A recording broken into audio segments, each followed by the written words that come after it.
Okay, here we go, y'all. Got this mic hooked up.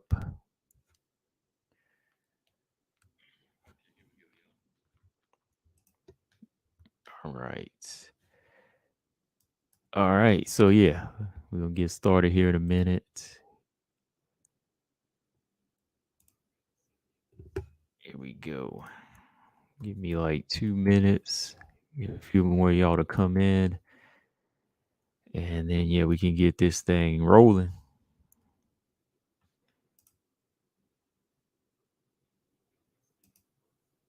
I mean, we got nothing big as far as UFC going on, but I just wanted to backtrack and talk about some of these ONE FC fights that I had missed because I just sat up watching them.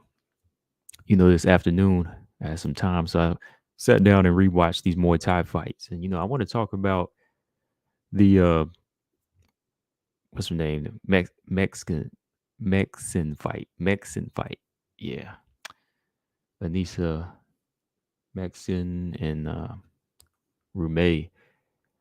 You know, I mean that's levels, yo. That's what I'm talking about. Levels to this game, man. I almost felt bad for that girl Rummet, but yeah, we're gonna talk about that. And then just cover this Jackie Buntan fight a little bit. Sundell, she won the belt. Katie Taylor, and Amanda Serrano.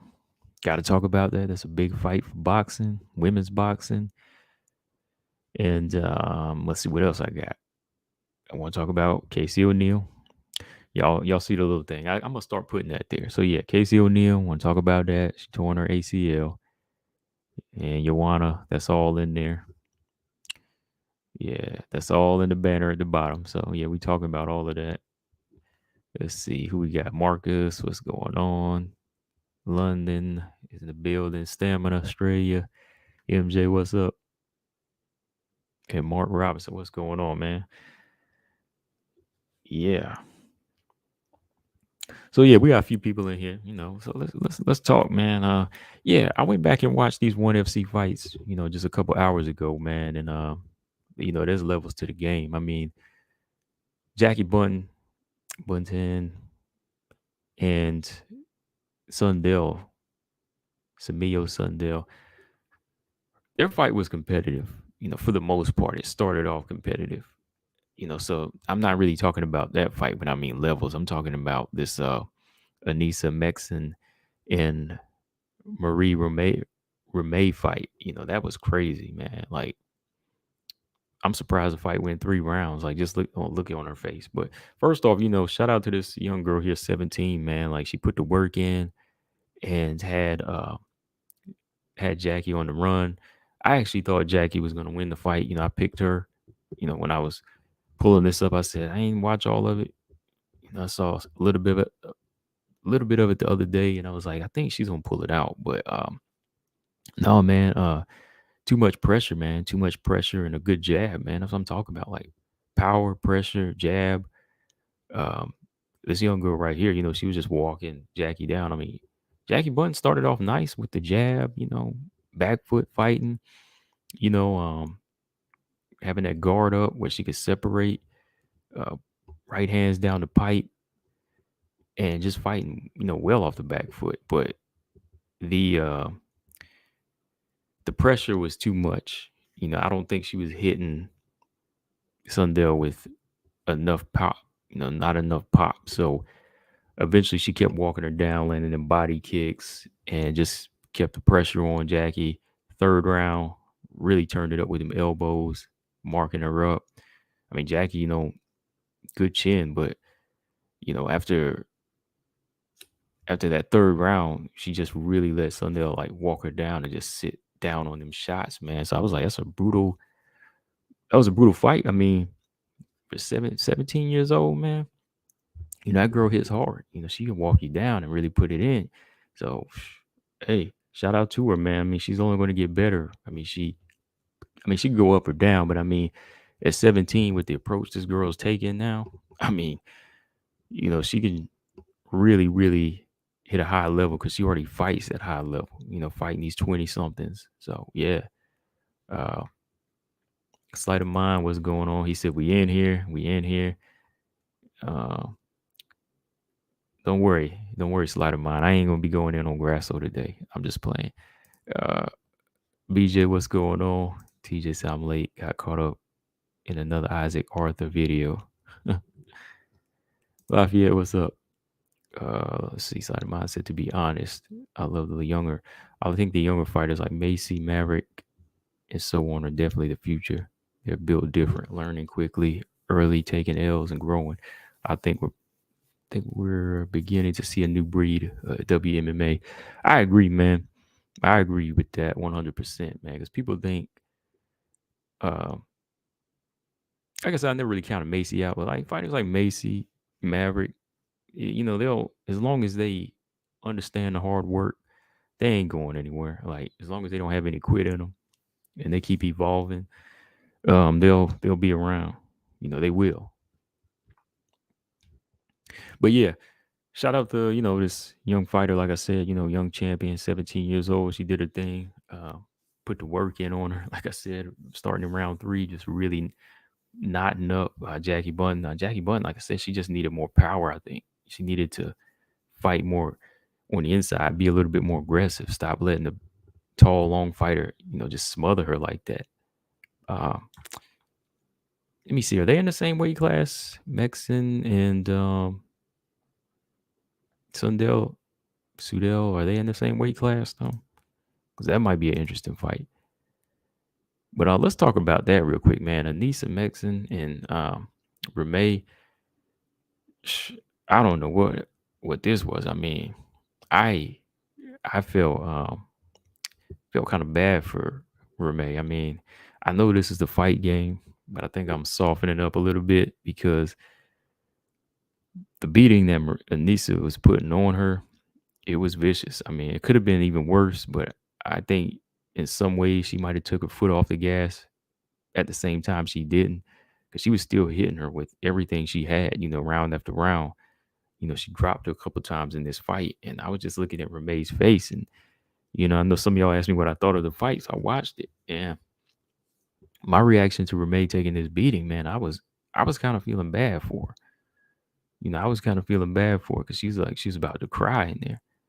She looked like she was about to cry, man. Like first round, like it was like when she tasted the power, it was almost like she felt like I shouldn't be in here. I mean, for y'all that saw that one FC fight, I mean, is that the reaction y'all got? I think MJ, you seen it, right? Or Straya, you seen it? I mean, that looked like the reaction from this girl Marie. I think she's like 22 years old, but I mean, she looked like a fragile thing in there with Anissa Meksen. Meksen was like putting work in. I mean, everything she was throwing, strikes, left hook heavy, cracking her in the head, just knocking her around on the fence. And she really had no answer, like no strength, no defense. It was almost a little, like I said, I won't say embarrassing, but it was almost just kind of sad. Which, and the thing is, like, she ain't one like an old fighter, but I kind of was like feeling bad, man. Like, just watching her take that beating, like, she almost looked like she was about to cry in there as she was fighting. Uh, MJ said Meksen was feeling bad for her. That's why she didn't end the fight. May started crying. Yeah, like first round and third round, you could like see it in her face that she was kind of looking like she was about to cry. Like you could see the eyes. So, what level has she been fighting on? Though? Like I seen like she's fought in one FC before. She's won one and lost one, but like to feel like that, just be outgunned. Do you think she was just like feeling like some type of way that day, just having a just having a off night, or was it that vicious? Darby Crash, what's up? He said live stream makes his work day go by quicker. Yeah, that's what we here for. That's what I'm here for. MJ said Meksen is a K1 Bantamweight and Muay Thai atomweight. Okay. TJ said it's easy to imagine I watch less WMMA when those three are gone. You'll watch less MMA when Shevchenko, Nunes, and Cyborg are gone? Nah, I'm still watching. Yeah, I'll still be here. Gordon, what's up? He said Smil is newer to the game than Marie Remain compared to the veteran Meksen. Yeah, okay. Yeah, she's newer to the game. Yeah. She's newer to it, but hell, she looked good in there compared to Marie Remain. I mean, Marie Remain, like I said, like she just didn't look like she belonged in there. And that's what I said, man. There's levels to the game. Like sometimes you actually have to experience a fight and be put in there to know where you stand. And I think this is going to tell Marie Remain what she wants to do. Does she want to be here? Does she want to get better? Is she going to learn from it? Or are you going to run away? You know? Uh, yeah, I could kind of tell that. And this took her foot off the gas, especially after she hugged her after the fight. You know, I could tell that she didn't want to be too, she didn't want to go into kill mode. You know, it was already kind of mugging her anyway, with every shot she landed. So I could see that she did kind of take her foot off the gas. So, I respect her for that. I mean, there's no need to really go in there and try to do damage and, really hurt somebody like that, even if they are standing, if you know that they aren't really trying. Like I said, I'm not one for, trying to see somebody die in the ring or octagon. I think you only go after a person if they are coming after you and put you in the situation, if they're game and they're tough. But what can you do? I mean, you're in there with that person. I mean, you still have to win. I'm definitely not going to say that, but yeah, I think it ended the way it should have. Gordon said, it was in a word shocking as Rummet had a respectable record, but was so painfully schooled. Yeah, decent record, but I mean, it was like a big separation there. A big separation. Meksen said that she wants Janet Todd. Janet Todd's been ducking her for years. Yeah, she said that, right? I heard about that. Janet Todd was ducking her.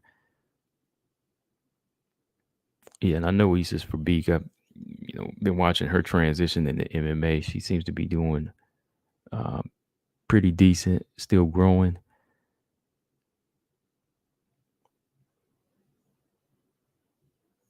TJ said, how long did Shevchenko duck Jorina Barras? Is she? Darby said, there'll always be someone new to root for besides Cejudo coming back to clean up the 135 and get his belt back. Yeah, there's always going to be somebody new to root for. So the day the champions go, the game's going to be even more competitive. Stray said, at first I suspected Rummet was injured, but nothing has been said. Yeah, I didn't really get the vibe like she was. It seemed more like maybe just having an off night, maybe emotional, or like I said, just different level. I'm definitely not going to take away from the arsenal of Anissa. Yeah, look at this video. They said pure domination because that's what it was. It was pure domination, man. But yeah, let's see that Janet Todd fight next, man. Who else can Janet Todd fight? I mean, with somebody calling you out like that, and Janet Todd's 36, so her Janet Todd, let me see, her only loss in ONE FC is to Stan Fairtex. Oh, then she beat Stan Fairtex, so she split fights with her. But it seems like, according to Anissa, that she's trying to avoid her, huh? Well, they better get in there now because she's 36, so I don't want to hear no excuses. They need to make that fight. Let's see. Yeah, Meksen said Todd was afraid to fight her. She said to defend her title or vacate. Yeah, this girl, she's pretty tough, man. I've been seeing a few of her fights. Yeah. Brian Williams, what's going on?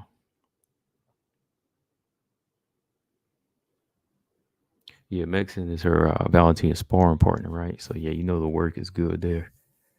Gordon said Meksen versus Buntan. Hmm. With that type of aggression, man, I don't know, man. Meksen, she might be on 100 in that fight.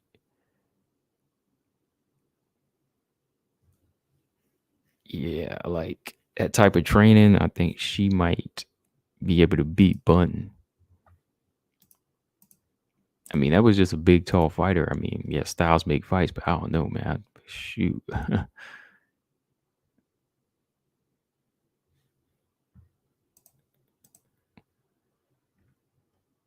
Mm, let me see. So yeah, I just wanted to talk about that a little bit because I thought that reaction was kind of weird out of Marie Rummet. I won't spend too much time. I just wanted to discuss that. But let's talk about Katie. Not let me hold off on Katie Taylor Serrano here. Yeah, I'm gonna hold off on to that for a second. Let's go ahead and cover Casey O'Neill here. TJ said he claiming break left. I don't think so. The challenge, yeah, the only way you can do that is if you challenge me to a Muay Thai fight, Muay Thai match. All right, so let's talk about Casey O'Neill real quick. Casey O'Neill. Let's see. Ooh, yeah, Casey O'Neill is out. Macy Barber now expected to face Jessica I. Even better. Even better. I like that. Ooh, I like that. Okay, so first, let's pull this thing up. Let's see what Casey O'Neill had to say on her Twitter, because I read this today as well. Instagram, that works better. Let me pull that up. Okay, so Casey O'Neill suffered a torn ACL. She's out indefinitely. Gonna try to come back this year, maybe, but might not. Might be next year. That's rough. That's rough for a young fighter already that wants to get in there and stay active, right? So let's see. Casey O'Neill said this on her Instagram. She said, I spent the past 7 days trying to continue on, but it's just not possible on a fully torn ACL. I will have surgery, recover, and be back better than ever before you know it. Okay.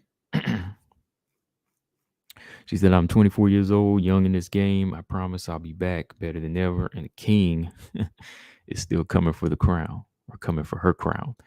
Okay. So spirits up. She's okay. I understand. Look, this stuff happens, Casey O'Neill, Jessica, I wasn't like a fight I was crazy about, like I was going wild about. I mean, it was good. It was a good match. Definitely a good match to test yourself. But things like this happen. Stuff like this happens. I'm definitely going to wish her the best. Don't want to see her down and out like that, especially when we need new blood in here, somebody that wants to fight. But Casey O'Neill suffering this torn ACL, I think it is best to take possibly the rest of the year off, maybe, if it's that bad.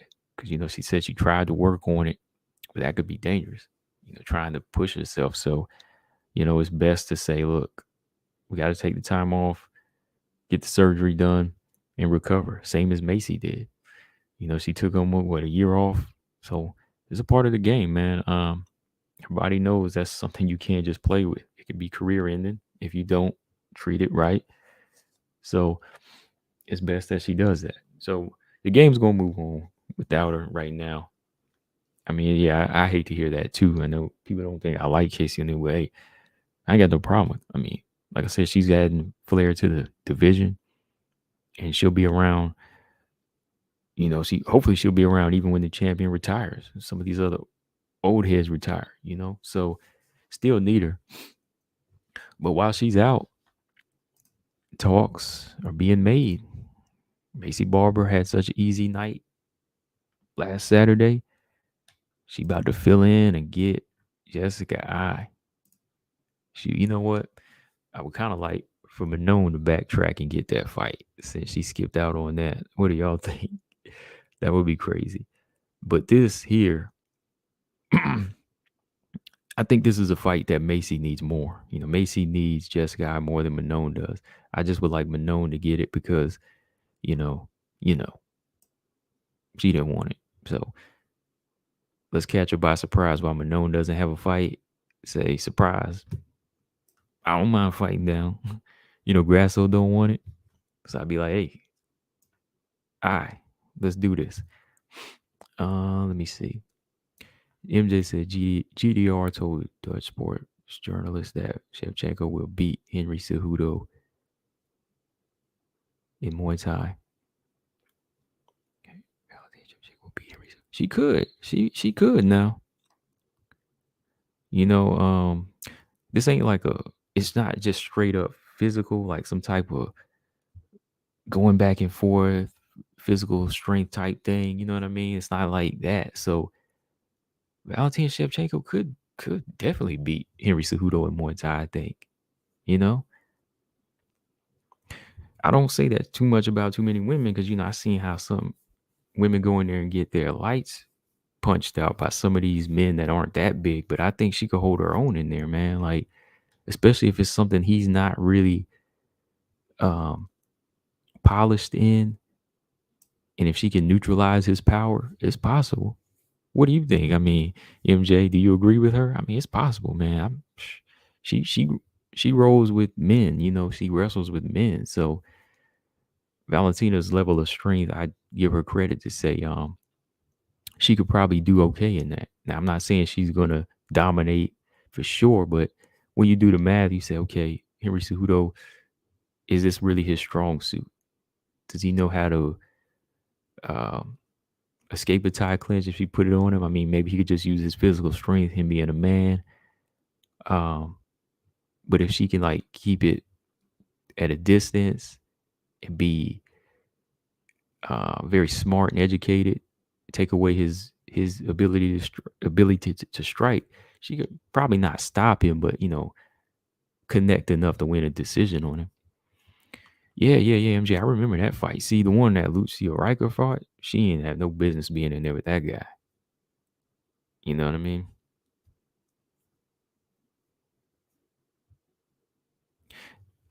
That's different. No, Darby, that's different. Ronda can't beat Mayweather. I mean, no, not at all.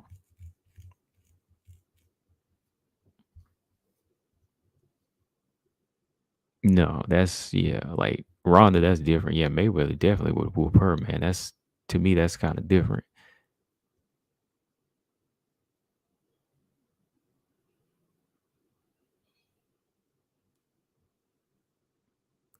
Yeah, Brian. Yeah, of course, it's not worth the discussion, but I'm just saying if GDR brought it up, I'm just giving my thoughts on it. So, um, my thoughts is, it's possible, but it's not something I'd want to see. So, MJ brought it up, so I'm just answering her question. So, you know how I feel about men and women fighting. That doesn't, that's not something I want. Gordon said I could do this, a big comeback, possibly, yeah. But yeah, Darby, that's a different world right there. We ain't talking Muay Thai. Ronda, oh my goodness, her trying to box. I mean, she don't even have hands for MMA, so of course she can't beat Floyd. Of course she can't beat Floyd. she ain't even gonna beat. She can't even beat. She can't beat any. She can't even beat your D level boxer. She can't even beat your amateur boxer. Somebody that's in the game for a long time that just don't have a belt. She can't even beat some of these journeymen out here. So when Ronda was talking that mess, it's a whole different thing because you want to come to his world, right? But let me get off that topic. Let me get back to where I was saying. Anyways, I was just answering your question, MJ. So, before y'all get too far into it, pump the brakes. Casey O'Neill is out. Macy Barber could possibly be in. Let me go ahead and read through this here because it said she's expected to. So let me see if Macy Barber has spoken up. Let me see. I was initially scheduled to return in March, but she was knocked out of her scheduled fight with Manon Furo with an injury.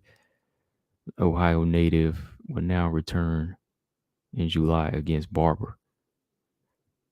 Well, it says that she will now return against Barber, so doesn't sound like it's expected. It just sounds like it's for sure, like it's not even in the works. Macy Barber, though, BP, what's going on? He said prediction on Barber versus I. Barber's always dangerous. And excuse me, Jessica I, she's always dangerous. I think she still has some decent skills about her. Decent boxing, good hands, pretty decent hands. And I think she's okay on the ground. But as of lately, the way Barber's been really getting physically stronger, I mean, what she's showing in the Montana fight, I think she could be a problem for a returning Jessica I. Jessica I don't really think, aside from Valentina, she's really fought anybody that carries this type of power either, because Macy Barber, she's going to be dogging her. Like, if JoJo could dog her in the clinch, I know Macy Barber would clinch easy. She didn't have any problem. I think the problem will be whenever she creates distance, because Jessica I does have a good jab, and she could win maybe a round or two if Macy chooses to fight at a slower pace and Jessica I puts together her jab and her combinations. Because, naturally, I think I's footwork is better. Like I said, her jab and her footwork, I would give Jessica I a little bit more credit for than Macy. But right now, Macy, her pressure, her power, and her clinch game could be trouble for a returning I. When was the last time Jessica I got a win? Like 3 years ago? So, that could be another thing you factor in. Like, she could want to come back and be ready, willing. She could be dangerous. But then again, it could go the other way around.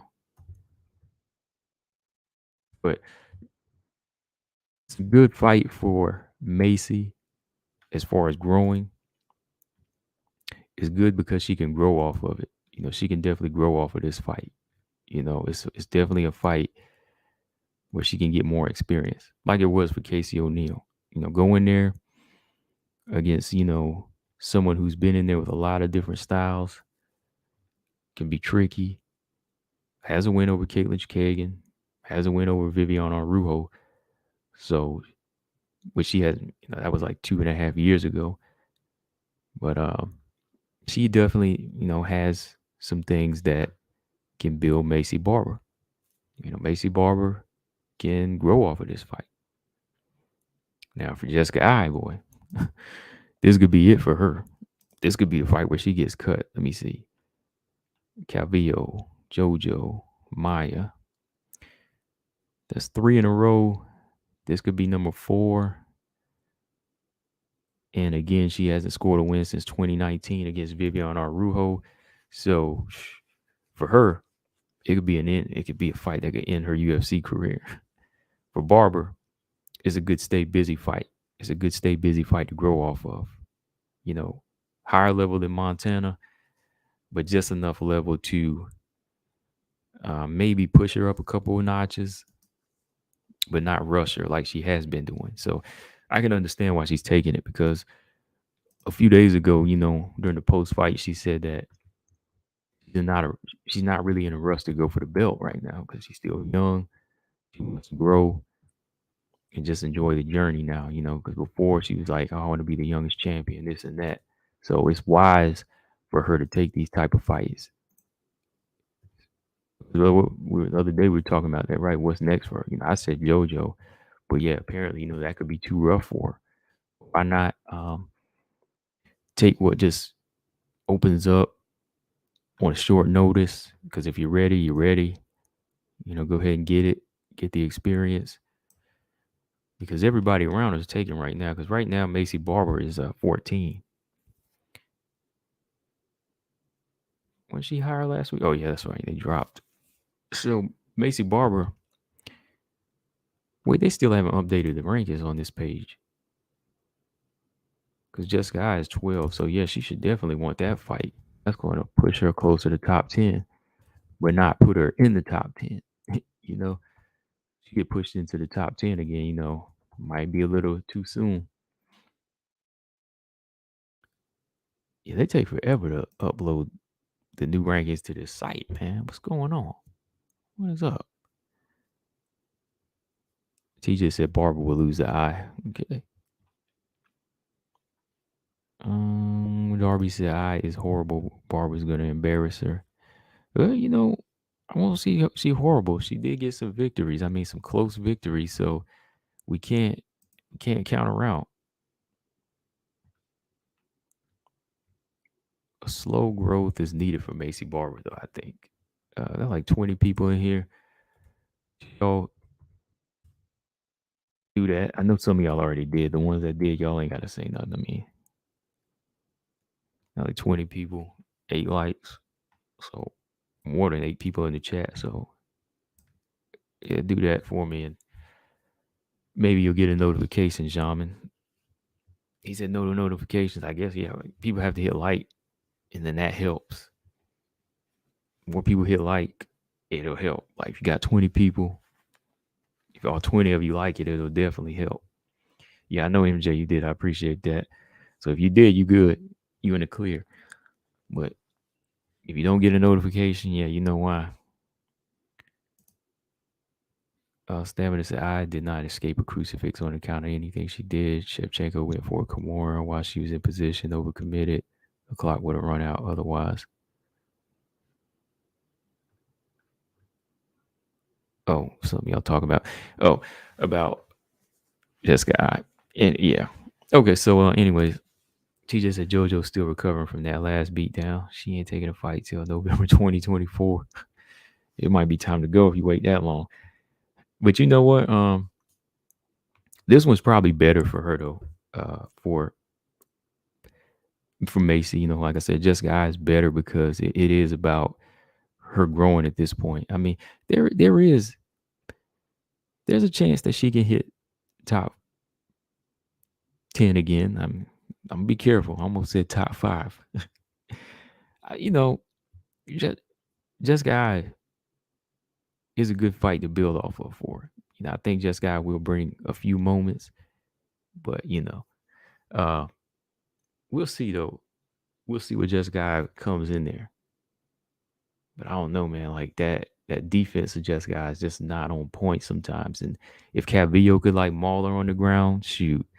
Macy Barber with this new and improved strength and clinch game, the way she was mauling Montana, she might do the same thing to Jessica I, man, for real. Because like I said, if Jessica I tries to box, Macy Barber can just close distance like she did in Montana's fight. And that's one of the things she might have to start doing. Be smart, close distance, and just maul and work with the free hand because her power is dangerous and close. But we'll see, man. If she takes it, we'll talk more about it. I'm not really gonna talk it up if Macy ain't fully agreed to it yet. Because let me check her IG. And Macy talked about it. Let's see. Did she bring it up? Let me see. Macy Barber talked about this thing on her IG.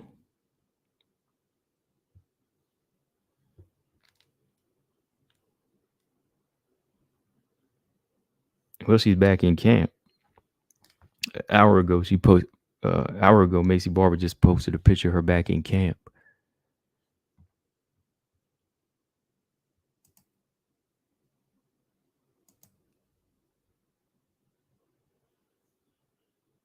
Let me see. Yeah, she's back in camp now, so yeah, she must have already signed up to do that work.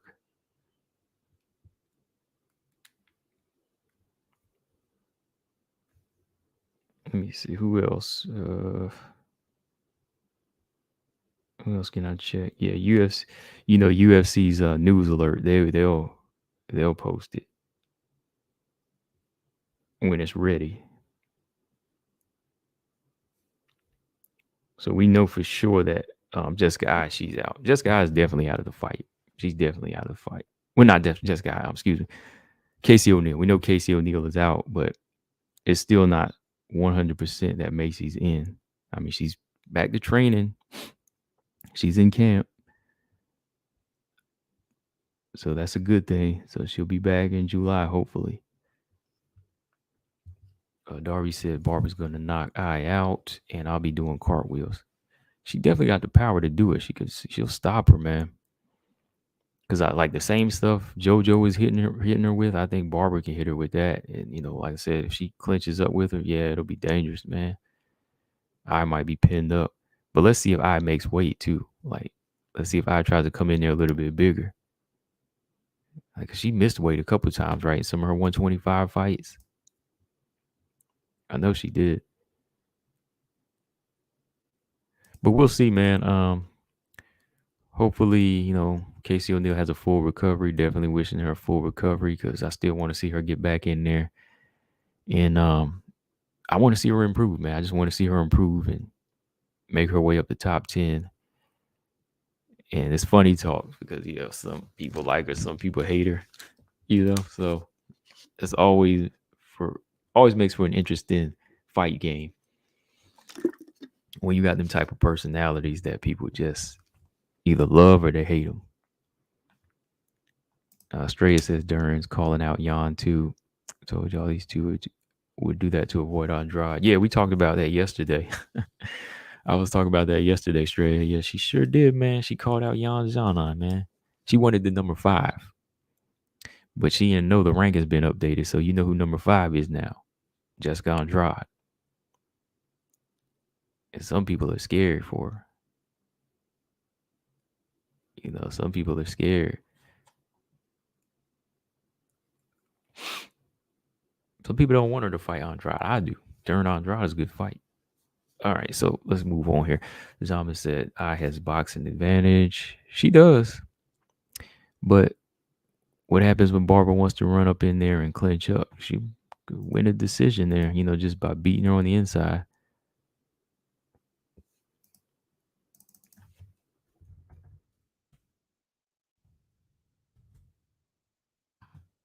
Okay. Let's see here.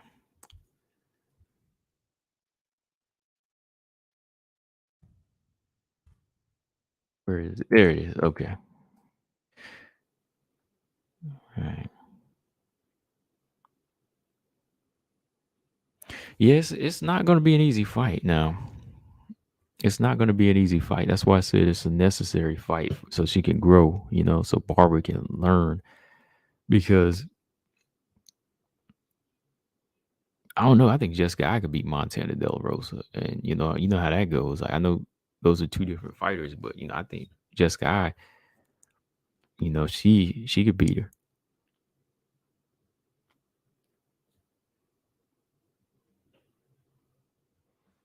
Darby said Jessica I threatened a journalist from MMA Junkie a while back because he wrote an article about her that she didn't like.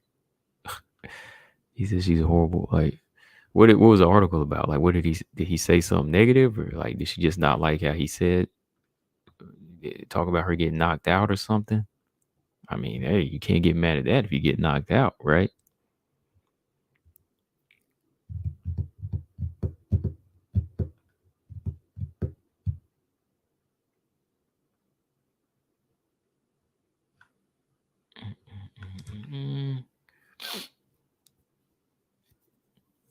Yeah, I didn't see the ones on Wikipedia. I was just checking like MMA media, and it's already been reported. But the UFC website, they take forever to update. They take forever to update. But I got the rankings, and I think Marcus Bell, he got some rankings too off of another site as well. It was just like the last time when they did the rankings, when they put Aaron Blanchfield in there. They're pretty much the same ones. They just, the UFC rank official page just takes forever to put that stuff up sometimes. All right, so Joanna inks this new multi-fight deal as part of her contract for her new Zhang Wei Li fight. So let's take a look here. Let's see what she said. It's a multiple fight deal. I've always said that I want to retire in the UFC, and of course, people would love to see me doing this or that after. But I feel like I feel like if I retire from MMA, I retire from the UFC. So of course, she just wants to end her career here, basically, right? I mean, that's the highest you can get, according to some people. She said, I don't want to go somewhere and fight for bigger money. Money's not everything. I saved enough money for myself, my kids, grandkids, probably, but it's not only about the money. You need to have pride in this. Let's see, prioritize some things. Okay. Yeah. Let's see. She talking about the business part. See, this is the interesting part that I think a lot of fighters don't really acknowledge like she's doing though. Look, so we talk about her fight record, but she's out for money too. I mean, that's smart because nobody's gonna take care of you but you. She said, look, it's not only money. It's not only the money I can get for the fight, but also some bonuses and some exposure. How can I make some ways to make it work so I can get more connections and more business relationships? Yeah, she's right. That's what she's all about. She's really hooked on that. She said, this is how I look at it. Every sponsorship deal I sign, I don't look only at numbers. I look at the exposure, how much money they want to invest, whether they want to put my face, my body on billboards, TV, media exposure. I always calculate and see these things. It's not just about zeros. It's about the investment from the other side. I'm very happy where I'm at right now. So yeah, like she's one of them WMMA fighters that's got a very good mind for business. I mean, she's not one of the ones that's really having that trouble because, she's really pushing herself to the extreme. She wants to make money, not just in the UFC, but off of fighting, but off of her personality as well. And I think that's what a lot of the women need to do. Like, not just think, okay, I have to just sell my body. You know what I mean? Like, that's how a lot of, I think, some of the women think that do get on OnlyFans. Like I said, there's no problem if they want to do OnlyFans, but that's not the only way you have to make money is think, okay, because I'm a woman, I got to show my body. No, like, there's other ways you can do it. There's other ways in there as well. Like, if you don't want to do that, I mean, you can learn from her and say, okay, I got to get to a point where my skills speak for they speak for themselves. My skills speak for itself. My accomplishments, and that's where the hard work comes in. The gym part. The winning part. You need to start winning and making yourself something worth investing in.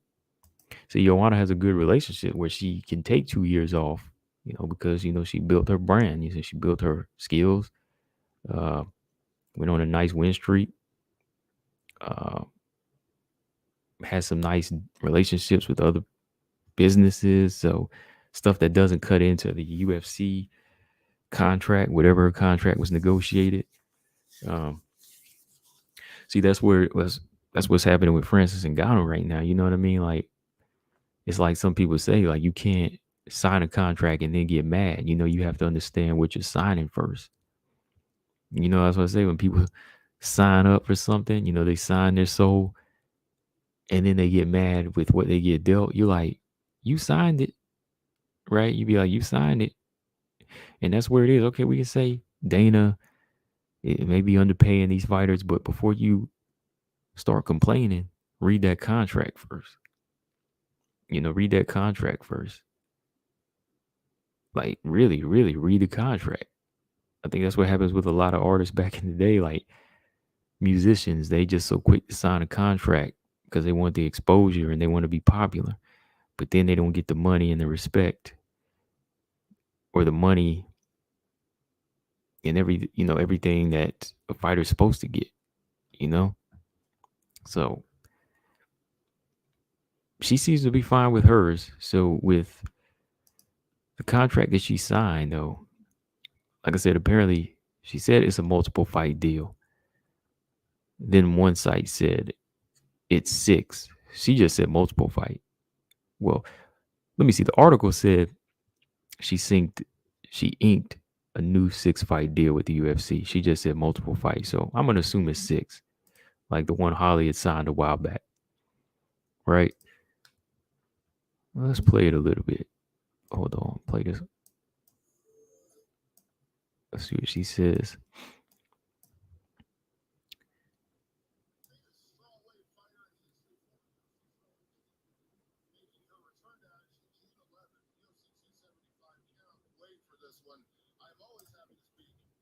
Oh, it's 37 minutes. Let me skip through here.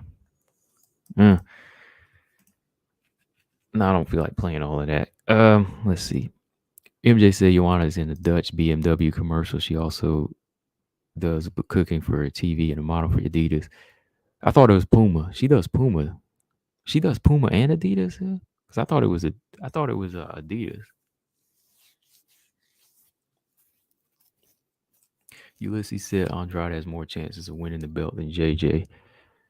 Yeah, right now she does. I think she does because she's in that position to get to the belt first. For sure. But this 6-fight contract.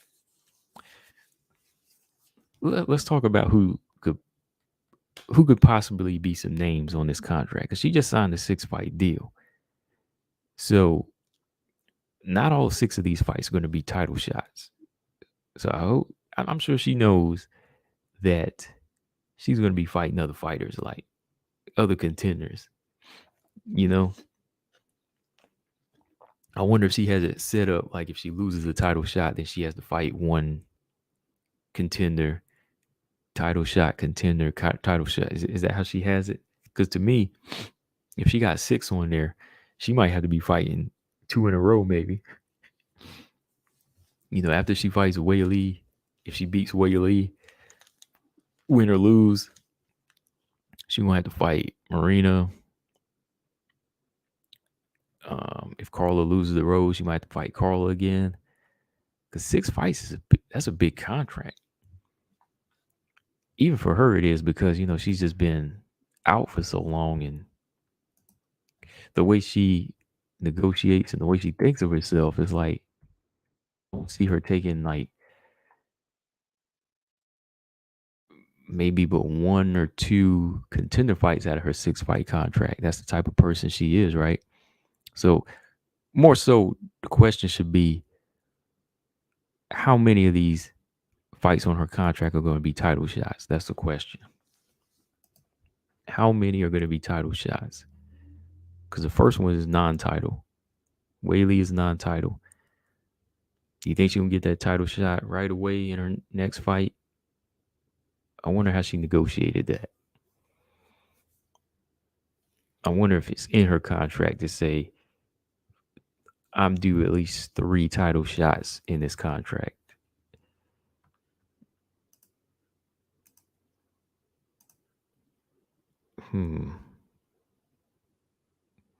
That's the part I'm curious about here. Like where she's going to fall into play with this new contract and who is she going to fight and how many times once she gets back in the ranking, like how many times are they just going to let her skip ahead of people? Gordon said, I imagine Joanna is haunted by her losses to Rose and Wei Lee and thirst for vengeance, as important as the title is to her. Right. If she go back in there and, get some work in and she starts fighting hard and working, I mean, shoot.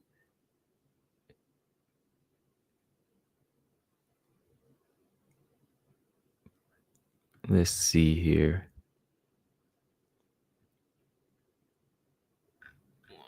Okay, because on this resume, Liz said Joanna has signed up to lose 6 more fights for retirement pay. Man, that's crazy. You know, if she lost like 4 or 5 of them. Yeah, but it's not really retirement pay though. I guess she's just doing it for, like Gordon said, the vengeance, and I can kind of see that there. I think she's there because she does want it. I think she wants the money too, but she stated in this interview that she's already got enough money for her kids when she has kids and so on. Now TJ, she got a Puma deal, so I don't think it is just money here. That's another part I wanted to discuss here real quick. Like even if she is delusional sometimes and thinks that she deserves title shot after title shot, even though she lost 4 title shots in the past 4 years, 5 years, I think it's still in her mind that she can be competitive. And she could if she makes the right improvements. I mean, if her mind and hunger is there, she makes the right improvements in her game, should be no problem. So it's like Gordon said, maybe she thirsts for that. But like I said, there's other fighters out there. Like I said, there's other fighters that already improved, and there'll be a lot for her to handle. But I don't think the whole contract is just based off of money. Like, she wants to get the money for what she's supposed to get, but I don't think that her signing is just strictly money. I think she does want to hold that belt because she said she does want to be a 2-time champion again, because if it was just money, she would retire because she makes more money out of the UFC now, right? So, yeah. Darby said, but Francis, this contract is finished. It's time to get paid. It is, but he's negotiating and trying to get that Tyson Fury fight on there. He wants to try to box outside. So if he can negotiate to get that fight in there, yeah, it's time to get paid. But if he resigns, he better make sure that he has that included where he can lace up the boxing gloves. Yeah, Gordon makes a good point. She wants vindication. Like I said, whether she gets it or not, you think she deserves it? I think that's her mind state. I think she knows, yeah, that's something you can't buy. Like, she has the money now. This is what she wants, though.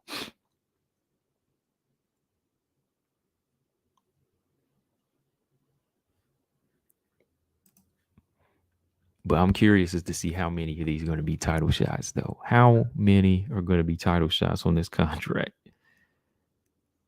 It should really depend on if she loses like bad, like how bad the losses are, too. All right, Mark said, just a sanity check. He said, if Carla beats Rose is not going to get an instant rematch, right? I would think not, but it would be a trilogy fight. Yeah, I don't think she would right away. It might be up to Rose, too. Like, if Rose wanted it, I'm sure Dana might let her do an immediate rematch, but I don't think so because Marina is next in line, and I think Marina would make that argument. And I think Dana, I think his energy is going more towards Marina right now. Like, I think he wants somebody that's going to be in there knocking people out or has an exciting style. Rose has an exciting style somewhat, but maybe he's tired of like waiting on her in some ways. So I think he's going to go for Marina next. So it might not be immediate. They might revisit it sometime, but I think that Marina would get it, which she should. Because I know Carla, she would be tired of that. You know what I mean? Like, Carla might be tired of, well, not Carla, Rose might be tired of running it back, rerun after rerun.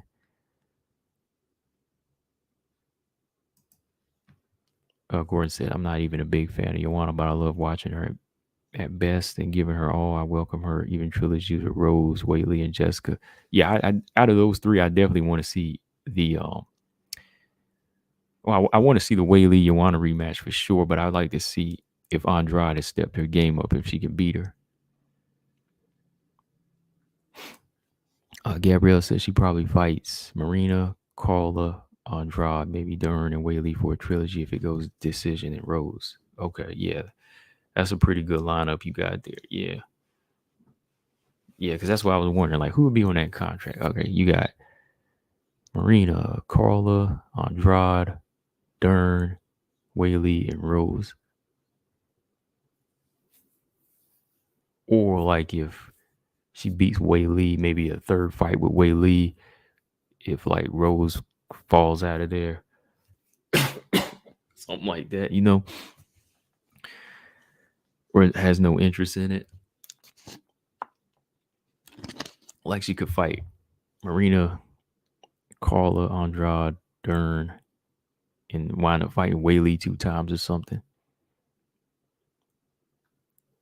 Well, we know for sure she's going to be fighting for whoever get that belt. No, she's going to be lined up for that. Could be fighting Marina, though. You never know. No, but what's up? He said Whaley, Joanna will be fight of the year. I don't know if this one will be. It could be. It depends, though. Like, I don't know if Joanna wants to go through that pain like she did last time.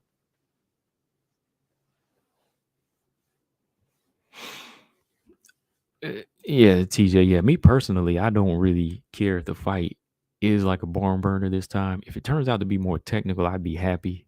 Like if it's a little bit more boring and there's technical moments or more one-sided, I'd be fine with that because that means somebody has improved and that means somebody wants to get better and they're not just going in there trying to get brain damage.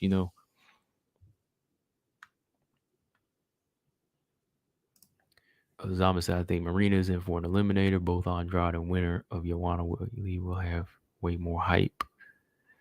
With what's going on, they might have to do a strawweight tournament. They really might have to. Darby said her contract's for 6 title shots. If it was, man, I'd be like, nah, you got to get rid of her. If it was 6 title shots, I'd be like, wow. 3, I can see how she can negotiate that. But 4 or 5, no way, man.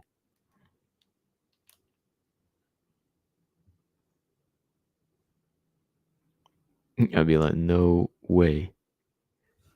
He said 6 title shots. Heck no, man. Hell no. Let's see. Yeah, believe me, TJ. Yeah, I ain't gonna complain if the fight is boring and somebody in there's trying to get takedowns or wrestle more or shut down their punch output. I'm fine with that because, like I said, I don't really want to see the same thing if they want to prove who's better. Because if they both do the same fight from last time, I'd be like, Rose gonna beat both of them because that means they ain't really worked on their IQ. You know what I mean? Andrade might beat both of them because they want to go in there and slug it out. Well, they know better not to slug it out with Andrade, but Rose is improved. So if Whaley and you want to come in there trying to do the same thing, I'd be like, oh, come on.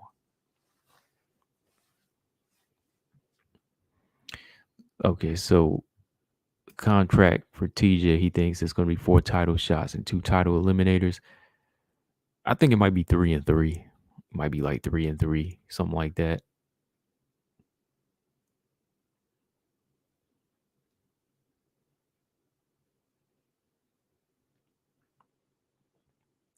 Liz said, never seen ads for Joanna in Scandinavia. Oh, okay. I guess you see more like out in Poland, right? Yeah, she's more. Yeah, Liz says she's more out there in just Poland. That's where, yeah, she really reps is Poland. So, uh, I personally didn't ever like see her ads anywhere else. Like I did some research on her just to see her ads like anywhere else, like outside of Europe, but it's mostly Poland. Like that's where she's a superstar. Her and the boxer from there. What is his name? Can't remember his name right now. Gordon said, I'm sure Joanna studies Rose, Whaley 1 and 2. She'll be reckless against Whaley this time and maybe even more. Hang her hit. And maybe even move her head. Yeah, yeah. Super straw weight. Yeah, that would be good though, man. Like that's what I'm saying. Like I want to see her move her head more and be more technical. I want to see her hit and not get hit for once. Straight said won't be a lock-in contract though. JJ will have a clause allowing her to retire if she needs to. UFC will have her covered it. Will have covered itself too. Like Zama said Galata. No, he's a new guy because she's been at his fights. Adam Kalnaki. Not Andrew Galata, but Adam Kalnaki. Like she's been, at his fights and posting them up on her IG because they're considered like big in Poland. Well, he's big in the Poland region of New York. In the Poland side of New York, he's big over there.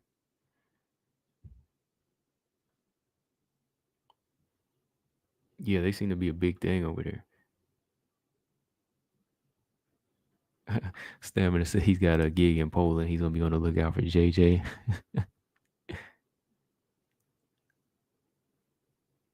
When you see her, man, just tell her, man, like, you don't deserve no title shot. Tell her right away. Just be like, what you doing? Think you getting the title shot? Nah, I'm just playing. Yeah, I think so too. Straight. Her contract is it's probably gonna be like Misha Tate's. Yeah, yeah. See, TJ said the same thing. It's like Misha Tate's contract. She had like 5 or 6 fights still on her contract. The thing is, you can retire, but if you come back to fight, you gotta fulfill that contract. That's why she's back fulfilling that contract. How many fights has she had so far? Maureen Renault, Kellen Vieira, now Lauren Murphy, with maybe like three more on the contract. Yeah, so yeah, same situation with Misha Tate. Like when you retire, it's in those contracts that when you retire, yeah, that's it. But if you come back to fight, I'm sure there's probably like an amount of years that it stands. But once you go past 7 and 8 years and you go on that long, then it's like the contract is dead. Maybe, I don't know, but it might keep going. Like anytime you want to come back, then boom, you got to fight for the UFC. Gabriella said 4 out of her 6 fights or less, and she might retire. Possible, yeah. I think it all depends on this too. Like it all depends on what type of L's. If she does take L's, it's going to factor in losses and damage, right? Losses, damage, and maybe losing focus. So those are going to be the big things I think about it. Okay. So we'll talk more. I mean, if you miss it, it's in the live stream. Well, I mean, we'll talk more on that, but I mean, yeah, if you want to go back and listen to it, if you missed the live, it's here. What else? Okay, yeah. Women's boxing. Let's talk about women's boxing here, man. I'm gonna go ahead and make a pick as well on this fight. I recommend all you WMMA fans to check this fight out. Katie Taylor and Amanda Serrano this Saturday. There is no big UFC fights. No, I think it's just Gina Mazzani and Shannon Young. So I recommend you please check this fight out. This is good for the sport of boxing, good for the sport of women's boxing. And it's just going to be an all around good fight, I think. It's the best fighting the best. Katie versus Amanda Serrano. As y'all know, Katie Taylor, she is, let me check her right. Yeah, she's 20-0. 20-0. She's 35. She's an undisputed champion. She's got all the belts in her weight class at lightweight. She's the female lightweight undisputed champion. Considered number 2 behind Clarissa Shields. Some people think she's number 1. And let's see. Never lost before. Yeah, make sure you know that. Yeah. Like I said, she's 20-0. Amanda Serrano, also considered one of the pound for pound best. Probably, yeah, shout out to Marcus Bell. Marcus, he asked me if I could do a breakdown and discussion on this one. So come on in, Marcus. We're going to talk about it. Women's boxing is here. I'm glad you brought it up again because I don't know how I almost forgot. So when I thought of it, then I said, okay, he wanted a discussion on it. I'm gonna do it. I watched a few fights today. I went back and I seen most of Katie Taylor's fights on the zone anyway, and I watched a lot of Amanda Serrano's fights. But I said, let me go back and watch some of their fights. Amanda Serrano, she's definitely a Hall of Famer for women. She's like a 7-division world champion, 42-1, hasn't lost in like 10 years. April 27th, actually, a mark. April 27th of 2012. It'll be 10 years since her last. Well, yesterday, excuse me.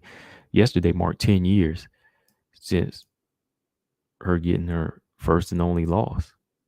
I hope that doesn't add up to anything. You know what I mean? But yeah, she's a 7-division world champion. She's moved up and down. Now she's moving back up to this. She's fought at lightweight before. She fought at featherweight a lot. She was a unified champion there. But yeah, she's moving back up here to lightweight. And I think this is the best fighting the best, man. I think Serrano, to me, I had ranked higher because than Katie on a pound for pound list because she's been around. She's accomplished more. To me, it was her and Clarissa really. Watched a couple of these little documentaries today. I was looking at Ariel Helwani doing the like face off with these two. And, looking at body language, you can see Katie looks a little bit more relaxed. She does look a little bit more relaxed here. That's not saying much because you never know what's going to happen in the ring. You can't base how people act out of the ring.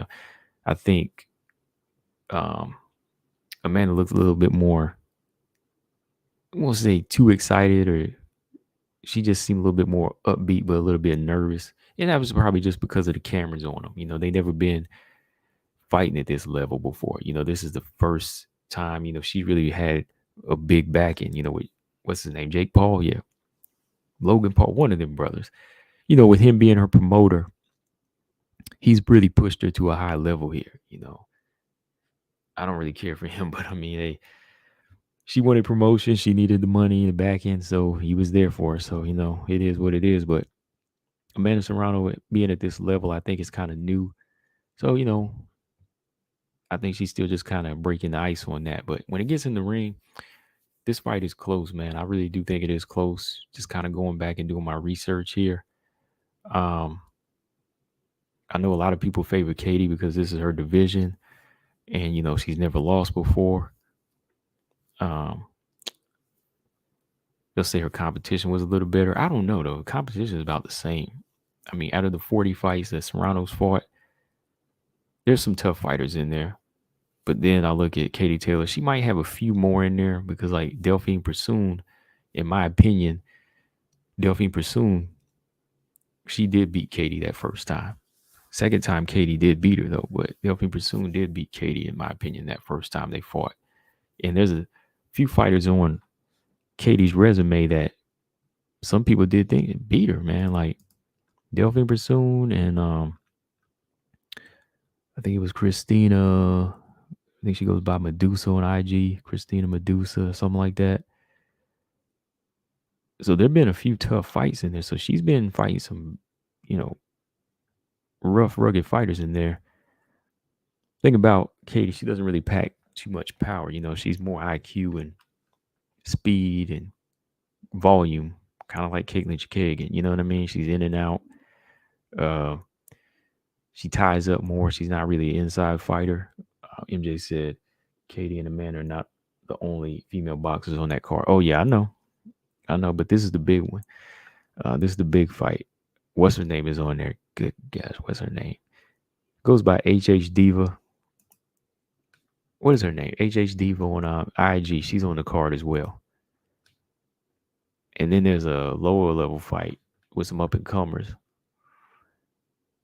The girl that lost to the woman that popped, that was in like transition, she was transitioning and she came in there juiced up. Can't remember. Yeah, Cruz. Thank you, Marcus. Yeah, Cruz. Yeah, Cruz is on the card. But yeah, Gordon said Katie will have more power. I don't know now. Amanda Serrano has power in both hands. Amanda's Amanda Serrano's power might carry up here. And Katie doesn't really commit as much as you think she would. Like Katie, she's in and out when she doesn't really fight off the back foot. She'll get off quick combinations and hold. She'll get off quick combinations and move or try to put pressure on you. But sometimes she kind of pulls back on some of them right hands. Like she doesn't commit. I think Amanda Serrano commits more. She knows how to cut off the ring. She sits down on her power shots. She's a good southpaw. She's not just like right hand dependent. You know, um, she digs. She digs to the body too. Digs to the body. Um, and got a good jab too. I think she throws with a little bit more authority on her shots. Let's see here. So with that, let's kind of talk about what they need to do here. Australia, man, I still haven't watched it, man. I just been busy. Send me that fight right now. I'm gonna save it. I'm gonna watch it when I get off here. Australia, what were the fighters' names? There's been a lot of stuff I've been watching. I knew I forgot something. What is them fighters' name? I'm gonna save that fight right now, Australia. I thought I saved it in my playlist, but I didn't. All right, hold on. Let me read these comments before I keep going. Darby said Conor McGregor is going to be in her corner. Ooh, Conor's in her corner. I don't know if that's a good look. To me, Molly McCann would be better in her corner, and they work together. Molly and Katie Taylor, they work together. I'd rather Molly McCann be in Katie Taylor's corner. I think Molly McCann sits down on her punches a little bit more. She benefit with Molly more than Connor, I think. I mean, honestly, without him, yeah, straight post them fighters' names again, man. I'm sorry, I keep forgetting. Gordon said Katie would be heavier, lightweight, more powerful, and her super speed won't decrease enough. Yeah, she'll be heavier. Yeah, this is her weight. This is her natural weight. So it's not like I don't think Serrano is gonna feel anything like different. I mean, she's fought at this weight before. I think Katie doesn't really use her weight like that. That's another thing. Like she ties up, but Katie doesn't. Katie doesn't like being roughed up on the inside. I've seen that like in a few of her fights. She doesn't like that. If you kind of dog her, she doesn't like that. Because I seen her kind of like lock in this one girl's arm up her last fight, and just really holding, waiting for the referee to break. But she doesn't really like it like that. Like Zama said, is Taylor a heavy clinch fighter? She's like she clinches so the referee can break you. Like she doesn't really like clinch. She clinches to avoid inside fighting, if that makes sense. Yeah, that makes sense. Yeah, she clinches to avoid the inside work. Like sometimes these girls, they'll just let her hold on, and then the referee breaks. Then she can go back to, fighting at a distance. Kind of bouncing around on her toes and landing combinations. Then when she lands combinations, sometimes she leads with her head and she'll headbutt you, and she'll tie up, and she'll hold, and wait till the ref lets go. No, Katie, they're fighting for Katie's titles. Katie's in her original weight at lightweight. Serrano is moving up. Serrano moves up and down. It's like she's fought 7 different divisions. So if you look at her, Serrano actually looks a little bit bigger. Yeah, she actually looks a little bit bigger. But let me talk about what needs to be done here. Katie, I think Katie needs to keep this at a distance.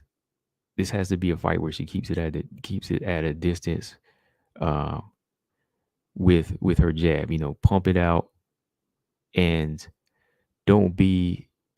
She needs, first off, she needs to keep range with somebody like Amanda Serrano. Amanda Serrano, like I said, she's heavy-handed. She's heavy-handed and she applies pressure. So Katie's gonna have to use her jab straight off top. She's gonna have to be flicking it out, creating distance, and using her feet. Sometimes she'll kind of bounce around, throw combinations, and stay on the inside too long.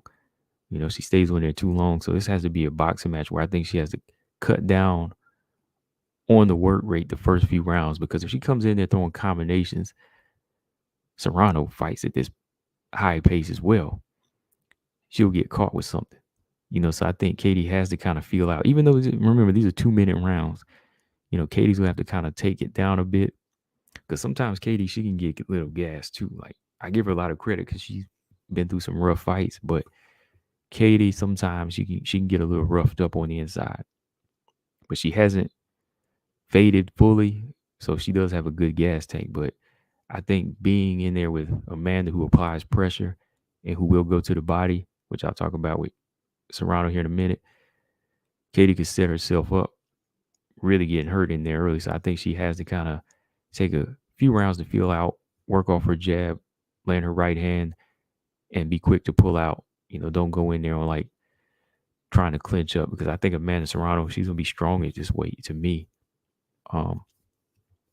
Angles are important for Katie. She's definitely gonna have to fight at angles, use her footwork. I think she has more of like the speed advantage here to me.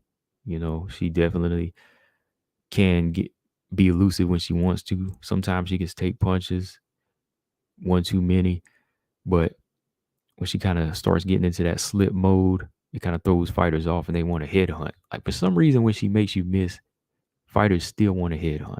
I don't get that. But, I think Katie has to be on the outside here using those angles, turning Serrano, clinching up. Clinching up is another thing here. If she does get in the pocket, she will have to clinch up here. I don't think she should go in there trading with Serrano, clinch and do what she usually does, Yeah, Gordon, her jab did win her the last fight. It set up her right hand like a lot in that fight. She was cracking her. TJ Inco Cola. That's Valentina's drink, right? Yeah, so to me, Katie can be more elusive than she is, and I think that's what she's going to need to be here. Keep the work rate, stay out of the pocket, and use angles in this fight. Straight punches here. Because let me check out their height. Katie Taylor's 5'5" with a 66-inch reach. I told you, yes, Serrano's 5'5.5". I knew she looked taller in this picture, but her reach is only 65.5. Like, it's like a half-inch difference. So Serrano's a little bit taller here, but she kind of hunches over a little bit. Hands tucked, elbows tucked. So when they get in there, it'll be just like it'll be the same height. Another thing for Katie, I think, is she leaves her body exposed too much. She's gonna have to tuck her elbows more in this fight. Stop keeping them hands parted. Like, that's how she baits people in to make them miss. But I think Amanda's she's a much more efficient puncher. She picks her punches carefully. She's efficient, So you'll have to keep your elbows tucked here, because she's gonna be going. If she's smart, she'll go to that body. Because Katie's body was wide open in her last fight. Her opponent just didn't take advantage of that, So yeah, that's going to be the thing. Like, clinching up just to slow the pace down, combinations and flurries, turning angles, and making sure she circles out of the way, to her left, to get away from that left hand. Because Serrano got some power in that left hand, though, man. That left hand to the body, straight left hand upstairs. Yeah, she's definitely gonna have to turn this fight, at angles, and stay on the outside and just kind of pick her moments to land, to make the puncher reset, Okay. For Miranda Serrano, man, like, she's got to apply pressure. She's got to apply smart pressure. Hands up, her elbows tucked, mid range, backing up, uh, backing up Katie Taylor, and making her feel uncomfortable. Because, like I said, she don't really like it on the inside. So Amanda's going to have to be effective with pressure from the first round, making every shot count like she does. Go to the body. Number two, I say Amanda Serrano got to go to the body. I was looking at her fight with Heather Hardy. Good success there. She was digging.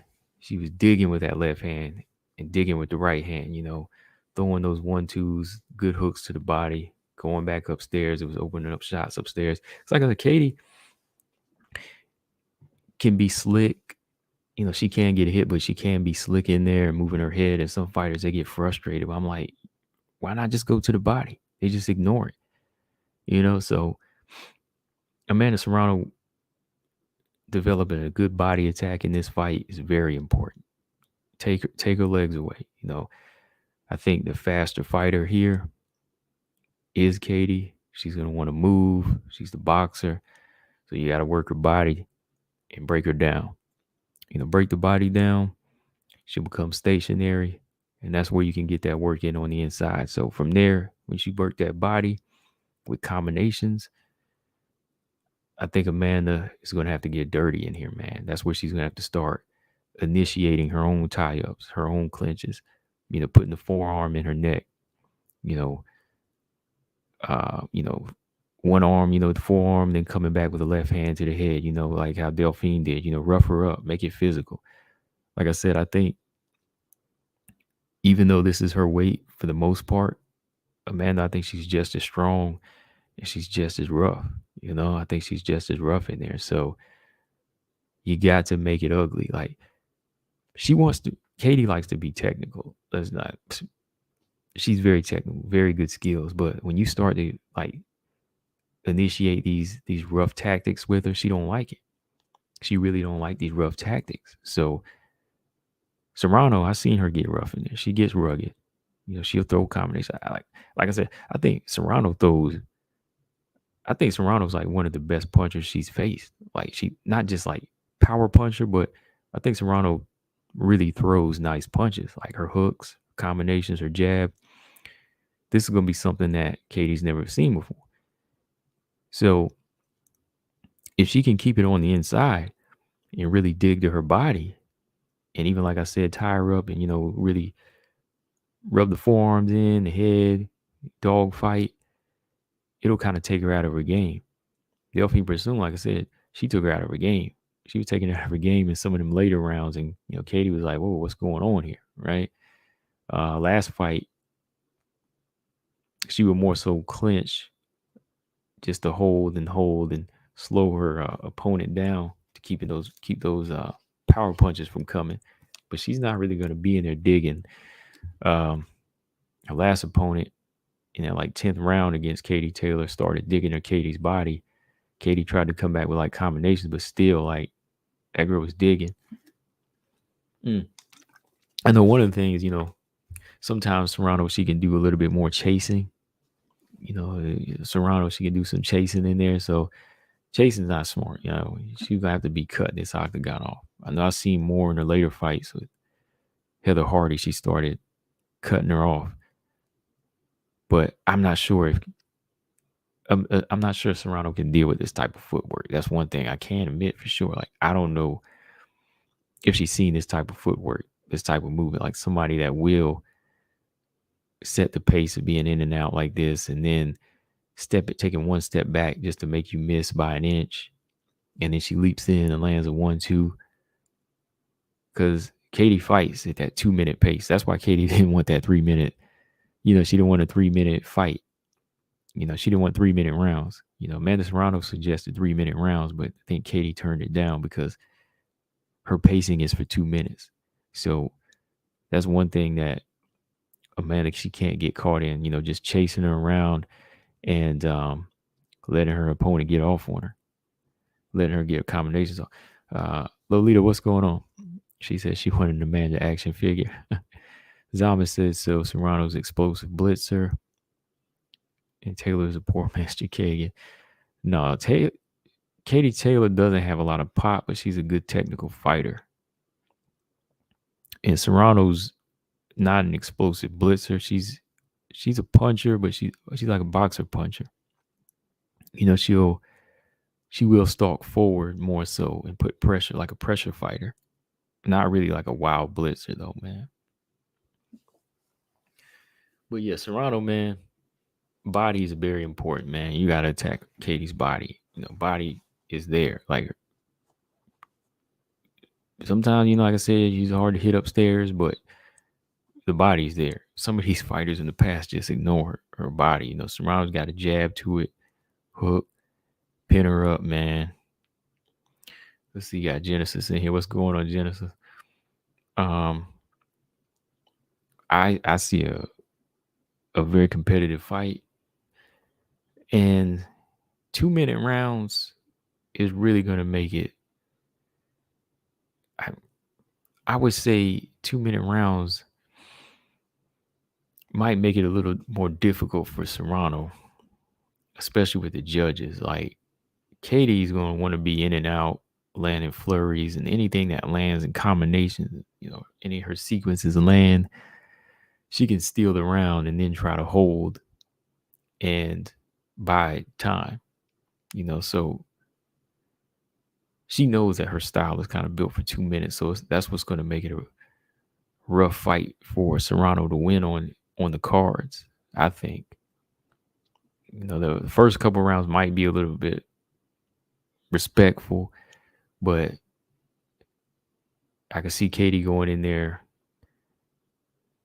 baiting Serrano, making her miss a few times, some wild winging shots.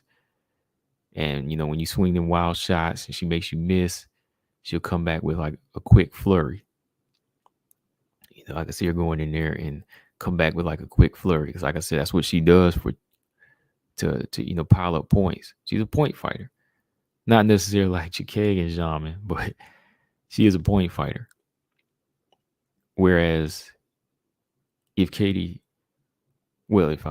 wants to stay in the pocket and make a statement, you know, she's gonna have to do it early. You know, she's gonna have to start digging and chopping away and closing that distance to really earn her rounds. But 50-50 fight,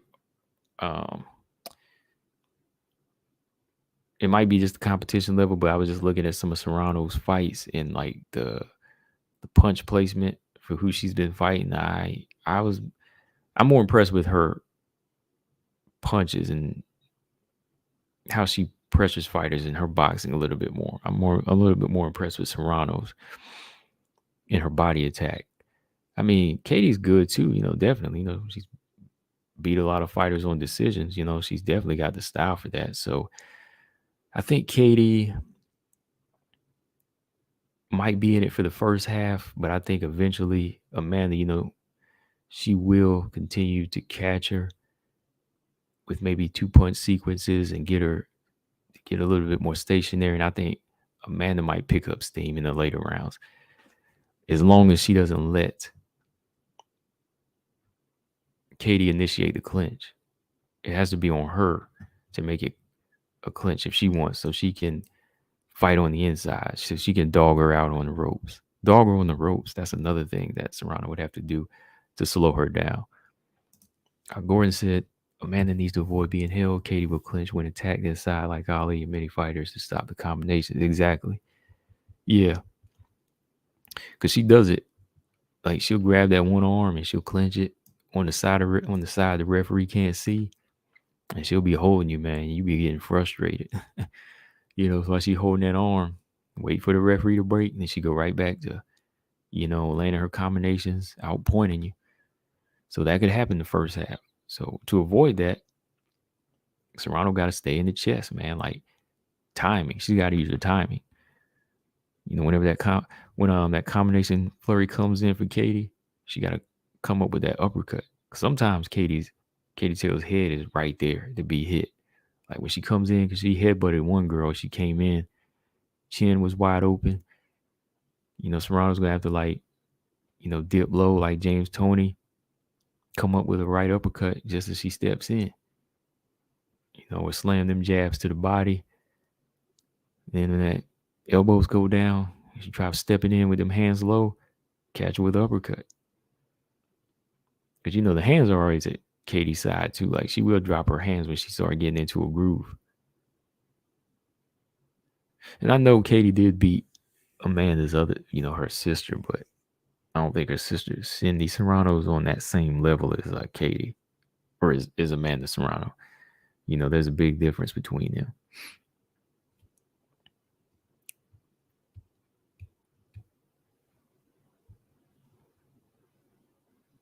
Oh boy, he said he never heard of the other one. Yeah, Cindy Serrano, she fought Katie 2 years ago. She lost the decision. I think, Amanda's. It's safe to say Amanda's the more accomplished fighter. She's the more accomplished sibling. But I think it's gonna be competitive the first half. I think when Katie starts to slow down because she's gonna take some hard hits from Serrano, it'll be a little bit back and forth. But I'm gonna go with Amanda Serrano in this fight. I think she can win a decision. I can understand why she wanted to do the 3-minute rounds, maybe to make it more of a chess match to pick her shots. But no, it's just gonna make it a little, maybe even a more entertaining fight.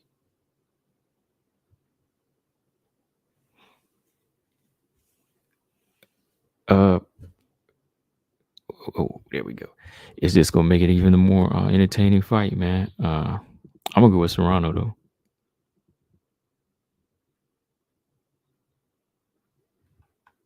And let me close this out. Okay, so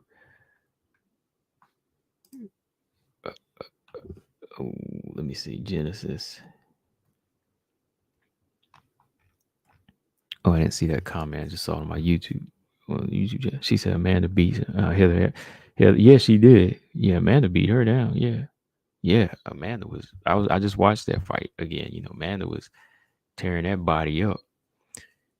Of course, Amanda don't have movement like Katie, but if she get her to the ropes, she gonna have to work it, man. Like that. She gonna have to work that body. And I hope she's ready for Katie to clinch up, because Katie gonna grab them arms, man. Katie gonna grab them arms. I know that. To slow the puncher down. So she gotta be ready for a grueling fight here. But I think Serrano's more of a grueler in there. I think she's more of the dog. Neither fighter has seen a fighter like the fighter that's in front of them. But I think Amanda can do it though, man.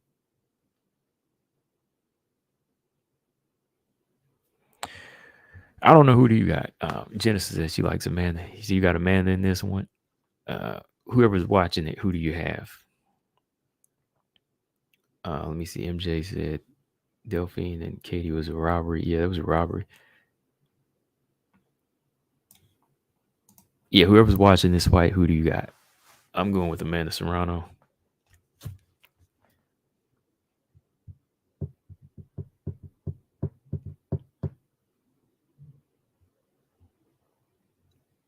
Gordon said, I wish their gloves weren't so big. What gloves are they wearing? Are they wearing 8-ounce gloves or 10s?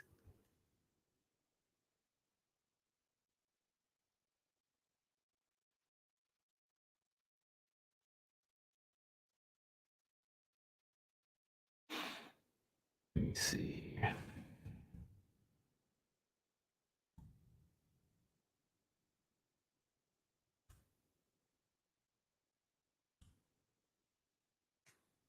Let's see.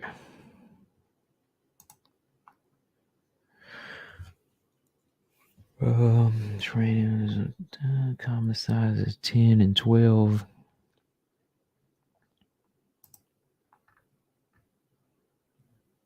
And they wear gloves that big. I thought they wear like 8s stuff too. Okay, yeah. Yeah, I'm gonna go with Katie Taylor in this one, man. I'm gonna go with Amanda Serrano in this fight.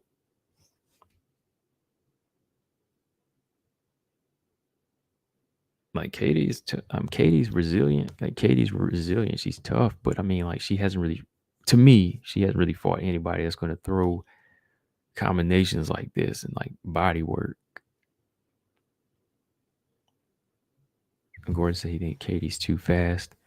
She's fast, but she can be hit though. That's the thing. Like I and I know what you mean. The speed is going to come down to her just being able to outpoint.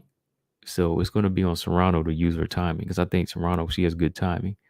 But yeah, Amanda Serrano, if she goes to her body, she should be able to slow her down. But yeah, Katie's faster. Yeah, she's not like blinding fast, but yeah, she's faster and commits to her combinations just to get in, get out.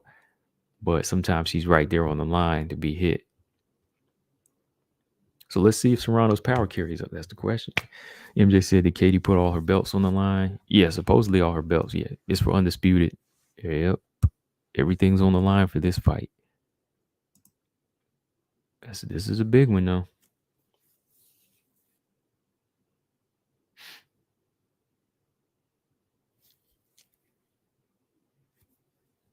Yeah, man.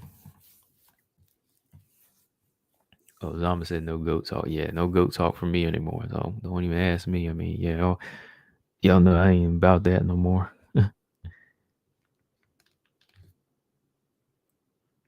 I said, I might have that discussion with some boxers. Some boxers. Do the boxing discussion maybe, but nah. When we talk about this sport, I'm not putting anybody on the goat status yet because your book isn't done being. It's not. It's not done. You're not done writing it yet.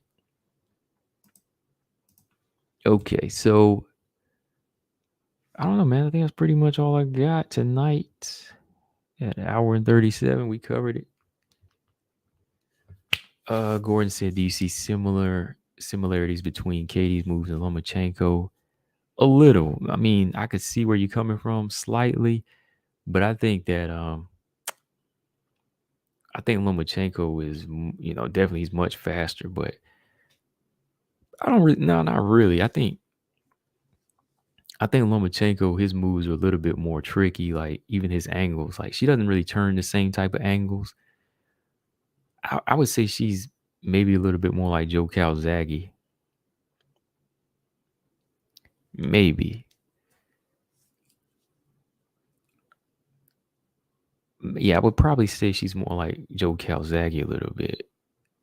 But yeah, Loma's a little bit I would say he's a little in his own lane versus Katie's. Like I don't see her doing that same type of stuff. Like he started getting hit a little bit more towards the later part of his career, but I think his combinations, his flurries, it just tends to be a little bit more frustrating. I think they both can be slowed down with like physical styles, like fighters that really like maul them and push them. But I think Loma's a little bit more tricky and slick.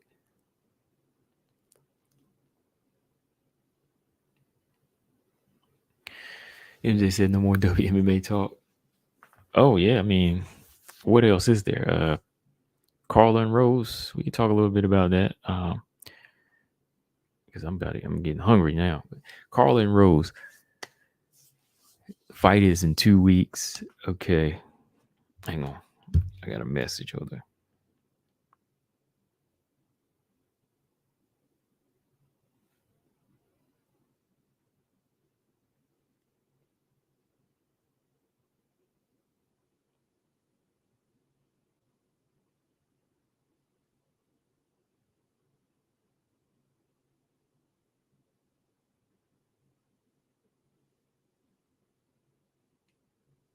Okay.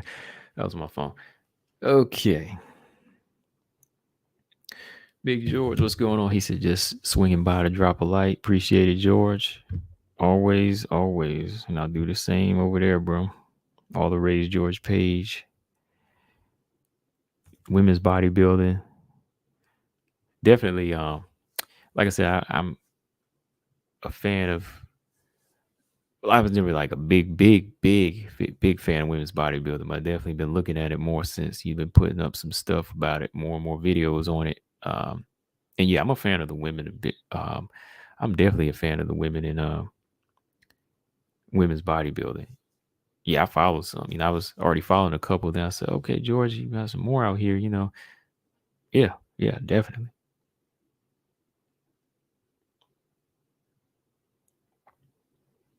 He's a talk about bullet. The bulletproof Andrea Lee. Yeah, Andrea Lee's on hour 3. And we're not getting hour 3, right? All right, so Carla and Rose, man, like Carla said, this is going to be like a whole different fight. It's basically going to be a new fight here because Rose is not the same. Carla feels like she's definitely not the same fighter, which I think Rose made more changes, so she's more like a new fighter. But with it being 8 years ago, it's definitely like a new fight on both sides. Oh, George said he's going to. Let me see. George said he's going to a party. He's going to meet some female bodybuilders. Cool. All right, cool. Who? Just let me know which ones you out there meeting. Okay. James Perez said Carla or Rose 50-50 or 60-40. Could be, I'd say 50-50, but it could be 60-40 Rose. Just because I think, Rose has made the right improvements and she's definitely gotten uh, more technical, patient and technical. And if she can stop Carla from shooting, shooting for ankles and just keep her like circling from the outside, it'll get interesting. It'll be like, oh, somebody might be back to avenge their loss, right?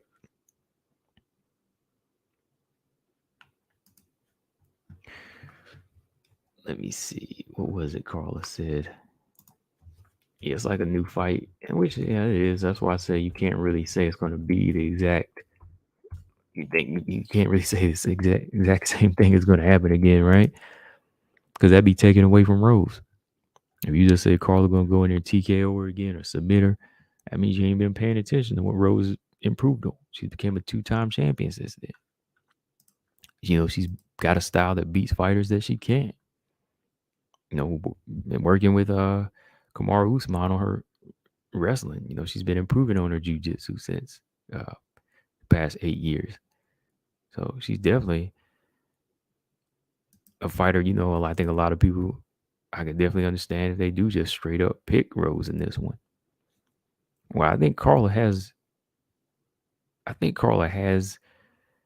improved as well. Her wrestling's definitely gotten better. She's physically stronger than she was back then. But there's certain things that's going to be problems here. Certain things where I think Rose is a little bit more technical than Marina Rodriguez, where she won't be able to go straight in and take her down. Um, I actually give Rose an edge in physical strength over Marina. You know, Robot Chicken said, "How you casuals doing today?" Robot Chickens, what's going on? Yeah, James Perez. Yeah, I don't know. Carla's not gonna beat her on the feet. It would have to be like an inside fight game. You know what I mean? Like where she could clinch up and work the body, maybe dirty box a little bit. But even then, like I said, I think Rose has been really getting stronger physically now. Like, not saying she's like this strong fighter as strong as like Andrade or even Joanna, but she's definitely gotten stronger. I think her takedown defense has gotten better too. So it's gonna be hard for Carla to do any of that. Like I said, Carla is not well. Rose is not the same as Marina. Marina's easier to take down. And some of these other fighters in the past that she could take down and keep there on their back. Could see Carla getting pinned up on her back by Rose in this fight.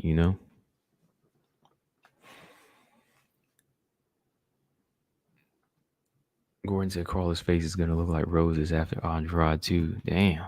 Or Joanna's after every fight. Wow. Robot Chicken said Whaley's showing improvement in new styles. JJ, I'm sure, is the same Joanna. Yeah, I don't really see Joanna making like a big change to her style. Maybe a little bit more technical and patient with her striking, but we're not going to see Joanna the grappler in there. We're not going to see her doing that. Maybe Wei Lee's going to do that because she's going to add more to her arsenal. But with Joanna's frame and how long she's been fighting with this style, she's not just going to up and change and try something completely different.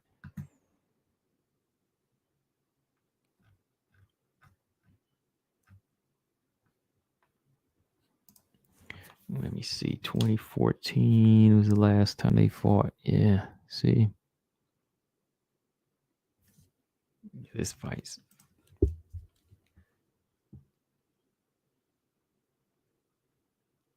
Yeah, she's good all around, but yeah, she's definitely beatable. Like, certain type of styles, that can get in on Rose and kind of agitate her, take her out of her game. Yeah, she can still be beat. I think her well-roundedness saves her, though. It definitely saves her. And like I said, styles too, man. Certain styles that can just fall into what she wants to do. Pick spots where she wants to uh, control, where she wants to go in there and fight.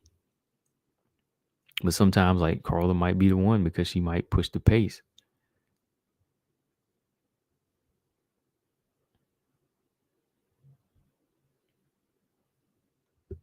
All right, Joyce said he just got a message from Mary and Wachowski. She just got in North Carolina. Okay. And she'll be at that party too. Okay.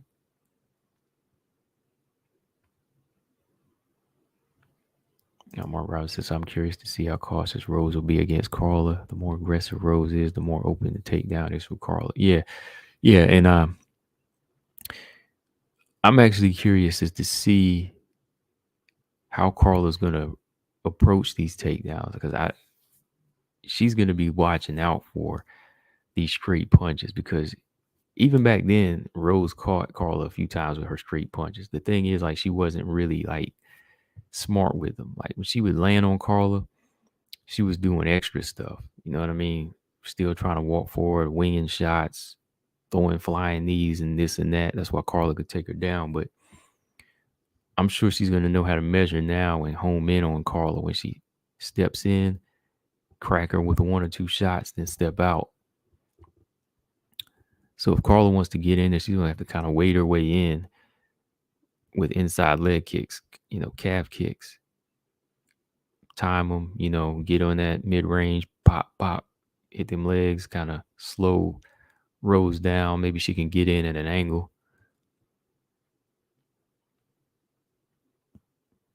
James said Rose probably going to try to keep it on the feet, manage the distance. Yeah.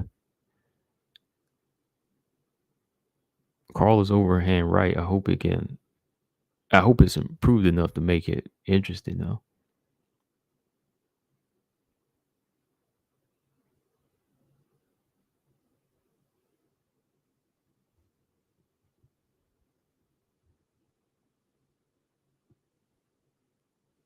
Mm-hmm. Let's see. Ulysses said, if you're Carla, who would you take? Andrade or JJ? Ooh, I'd have to go with Joanna, Ulysses. If I was Carla, I would just go with Joanna. I mean, she got overwhelmed and stopped, but Andrade will probably be like Suarez again for her. So Suarez, I think that beatdown was worse than Joanna's. At least Joanna's was just 2 rounds, and she got stopped on her feet.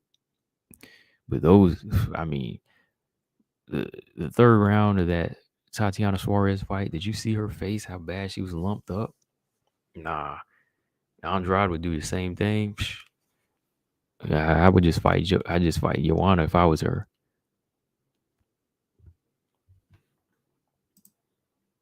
Robot Chicken said, I don't know. Gordon and Carla could just spam takedown, lay and pray. She could, but I think if she gets it down, she will land hammer fist. Like Carla will get some ground and pound. George said, "Is Nina ever going to fight?" Yeah, Nina's fighting at 125 against Calvillo. Yeah, Nina Ansaroff, Cynthia Calvillo, 125. I think what next month? James Press said Carla versus Joanna was crazy beating, but that was the Boogie Woman. Yeah, it was a crazy beating, but not as bad as I think Suarez or what Andrade could do. Yeah, it was bad. I mean, because she got obliterated for her belt, but she got lumped up and mauled against Suarez. Yeah, you want to beat up Andrade easy too, man. Beautiful performance.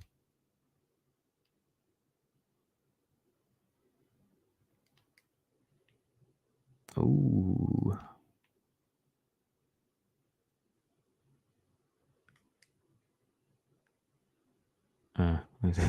Caitlin Kagan's on live, just her and her husband just eating on live.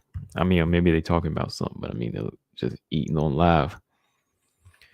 Stamina said Rose is a good scrambler, or at least she was. Lay and pray might not work well for a crawler.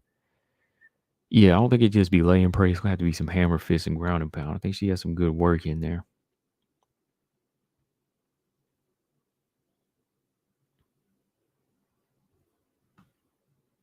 Yeah, but Blinko, I mean, she had heart. Yeah, Blinko definitely had heart.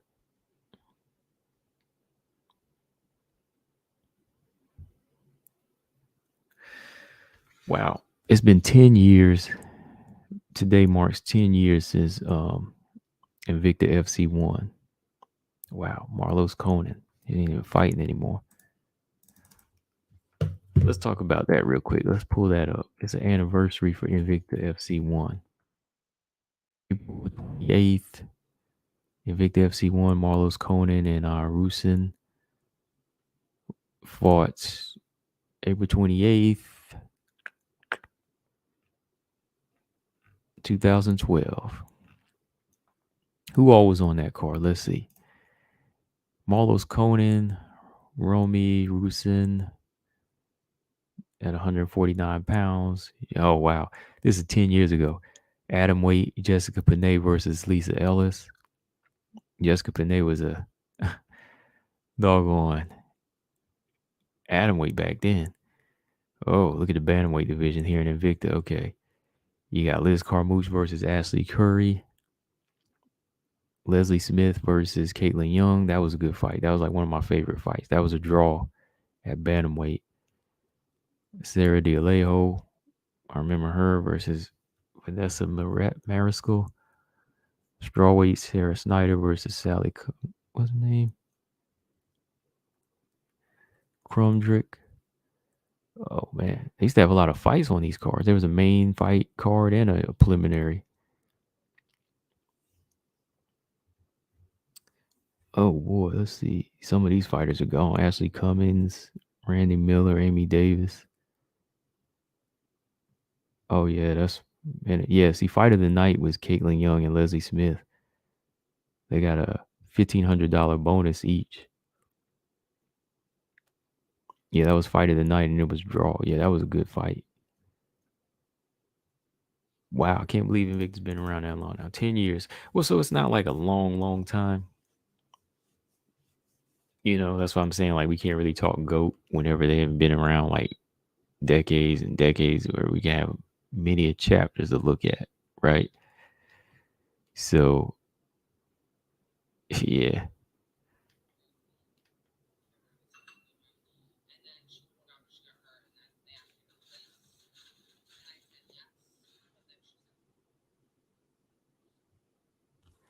JJ put up a. He just said Marlos Conan, one of my favorite fighters of all time. Find a move. Gordon said, "What do you think? Joanna and Whaley Hope wins Rose or Carla?" I think Joanna. I think she'll fight either one. I think she'll fight either one. Like Joanna wants revenge against Rose. I think she really wants that revenge against Rose. But if she fights Carla, she would be happy too because then she'd be guaranteed 2-time champion.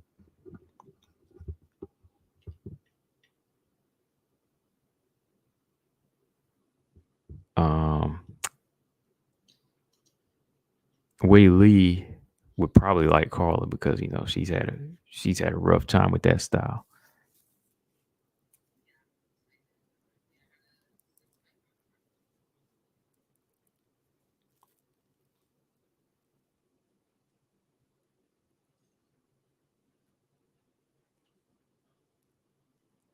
Wei Lee did Andrade the worst compared to who?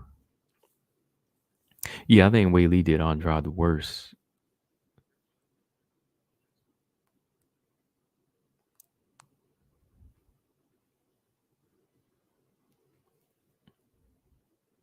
Dory said Joanna's been ducking Rodriguez for a couple of years. I don't know why it's a winnable fight for it too. The more you think about it, but I mean, Marine's got a good chance, but if Joanna's on her game and she's a combination puncher, if she does what Yan Xiaonan won, she could.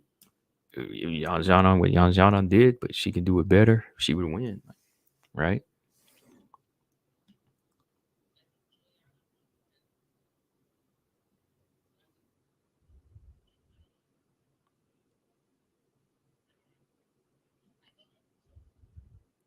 Gordon said, "What do you think Dana wants? Who do you think Dana wants to win? I think Dana would want between Carla and Rose. I think he'd want Rose to win actually, because Carla he was kind of like he's like I'm not trying to say anything, but it's not a good idea to sit out, because he wasn't gonna give her a title shot. You see, yeah, he wasn't gonna give her a title shot right away.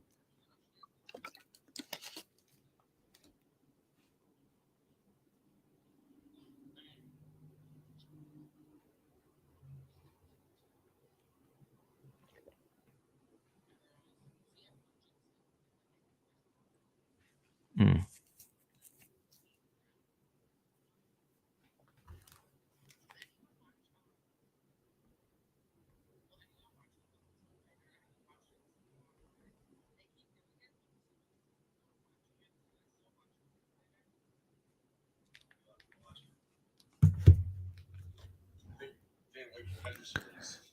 Ulysses said, "Who do you got? Gaethje or Oliveira?"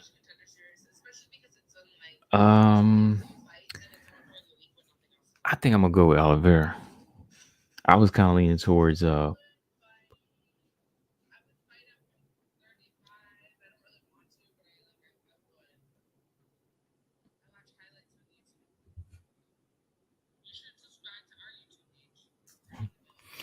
I just asked Caitlin on IG on her IG live if she'd return to 135, and she said she would.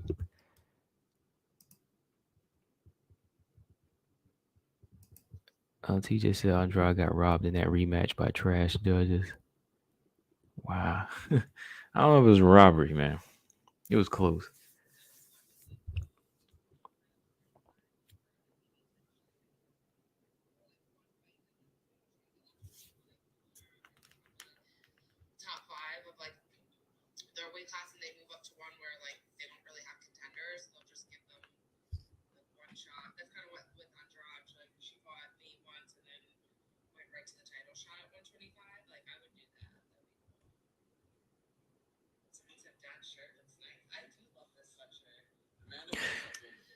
Eula says she's better at 120. Yeah, I think that's what she just said. Like, I missed the second part she said, but when I asked her, she said that, yeah, she would fight at 135, but she said, I don't, she would do it. She would fight anywhere, but she wouldn't, like, 135, 125, but she really doesn't like, she wouldn't want to, but she would. James Press said robbery means at least 80% of the people think the fight the wrong person won. Yeah, like I said, like that wasn't a robbery, man. That was a close fight.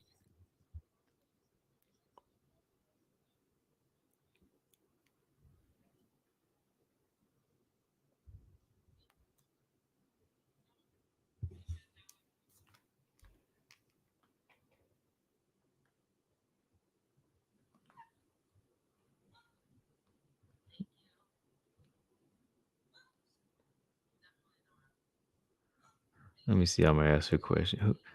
Who wins, Tate versus Murphy? Let me see what she says. Hold on.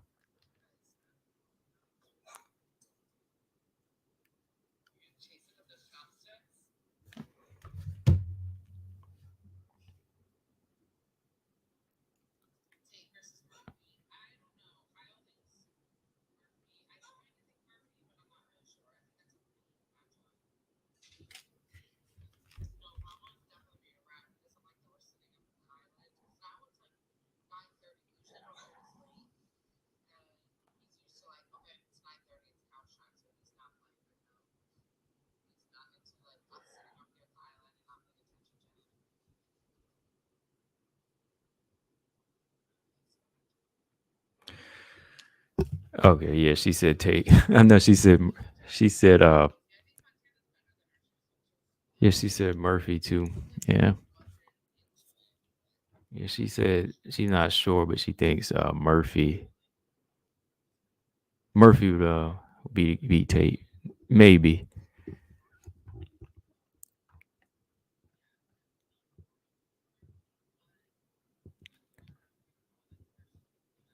Zama sound like Chike and she speaks freely about MMA without any bitterness. Yeah, pretty much. Yeah, that's why I'm a fan of her. I mean, she seems cool in and out the octagon. So, like I said, I like her style because it kind of bugs people.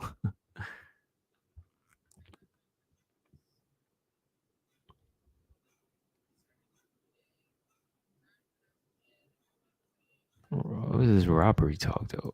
Oliveira, I really believe Oliveira beats is on that would make Bibb come out of retirement to really settle the goat for lightweight. More goat talk. Whaley and Jessica can't plead their cases. They can't plead their cases to Dana like Joanna can. They can't. They don't speak English. Yeah, that's the tough part of it. I mean, like, there's still like a level of like trust, not trust, but like if you can, it is a part of it though. You know, you can relate to somebody when they speak in your language. You can really hear like the level of like emotion in there. Unfortunately, I've heard that before. Because there's sometimes like when people are speaking Spanish, somebody say, "Oh, I don't care what they say." They know they pleading, but they don't care because they can't relate, right? But yeah, man, I'm about to get up out of here now. You probably see me this Saturday, maybe this Saturday. I got work to do on the weekend. Maybe Saturday because I am taking a Saturday off, but I'm busy on the Saturday as well. But y'all might see me pop in here on Saturday because I'm gonna talk this. I might talk Serrano Taylor, maybe, but for the most part, I'm gonna be back Monday. Got an interview with Chelsea Chandler, so she'll be on here Monday. Maybe I'm gonna see if she wants to do it live. If not, I might just record it and put it up. We'll see. What do y'all think? Do you want me to do it live if I can? If I get Chelsea Chandler on here live? Like I said, if not, I'll just record it and put it up later. That way, there's no mess ups. I can edit it. And maybe Lindsey Van Zant if she's available Monday or Tuesday as well.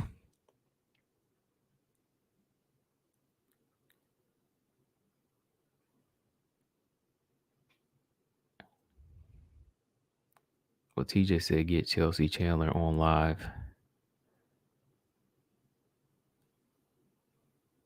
If y'all say live, I'll ask her right now because I asked her if she's available Monday or Tuesday right now, and she just said yes. I told her to give me a time, and I'm waiting. But let me see what she says.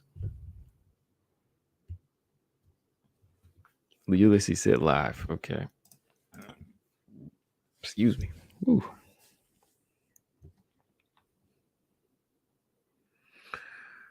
Yes, damn it. I'm hoping to be done with what I got to do Saturday, but I probably won't. I'll probably have to watch the replay. I'll watch the replay when I get done.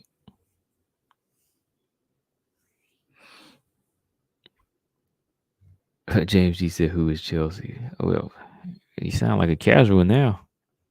I think you just came out as a casual.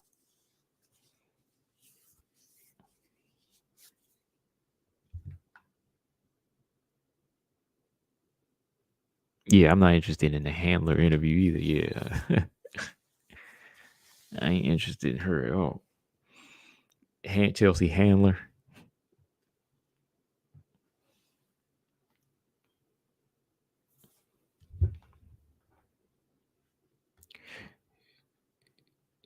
Right. Yeah. Yeah. You got the internet, James. Go ahead and look her up. That's how you find out these fighters. You know, she not champion yet, but if you watching Victor, you'll know. You step outside of the Valentina box. you know.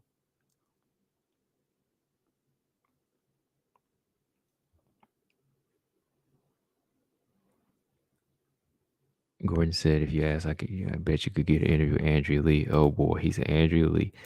What if I got one with Vivian Arujo? Would you unsubscribe if I did that, Gordon? I'm gonna get a translator and I'm gonna get Vivian Arujo in here. Manon's management follows me, so I should try to get one with Manon. I could get a translator. I could get a French translator. I should do that. Maybe I'll try to schedule that in a few months. In a few months, I might do that. If I just contact her and Manon's management, yeah, because they follow me. They talk.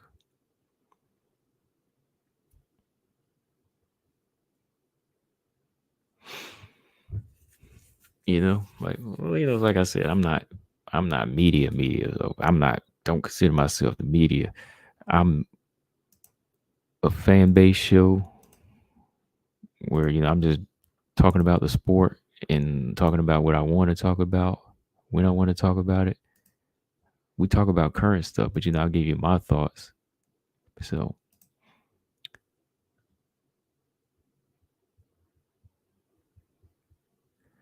well, Andrea Lee has a calendar too. She has like an autographed calendar. If you have that, you know.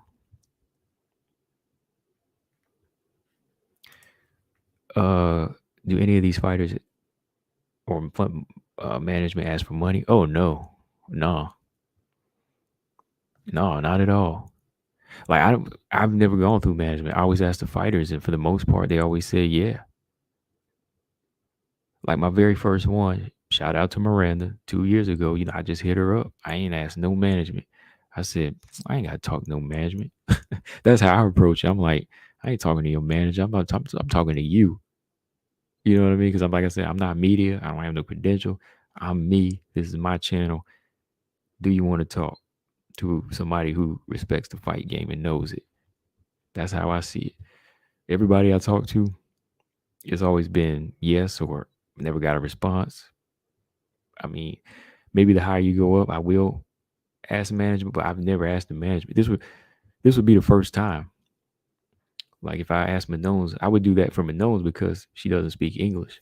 I would do that for her.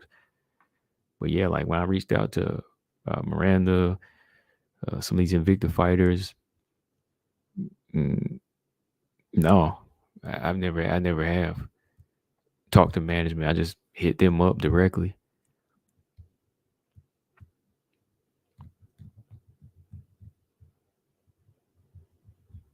You crazy, TJ. Bruise in the heart. Yeah, I remember that song.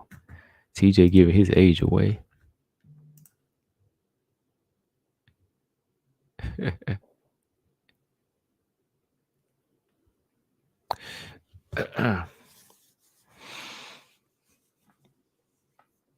Who else? Yeah, Caitlin Young. Yeah, I just hit her up.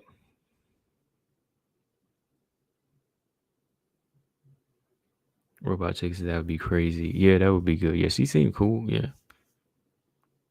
He said, Pete, I would translate. Oh, he said, PT me up with Manon. I would translate that French for you. Easy work. For real? You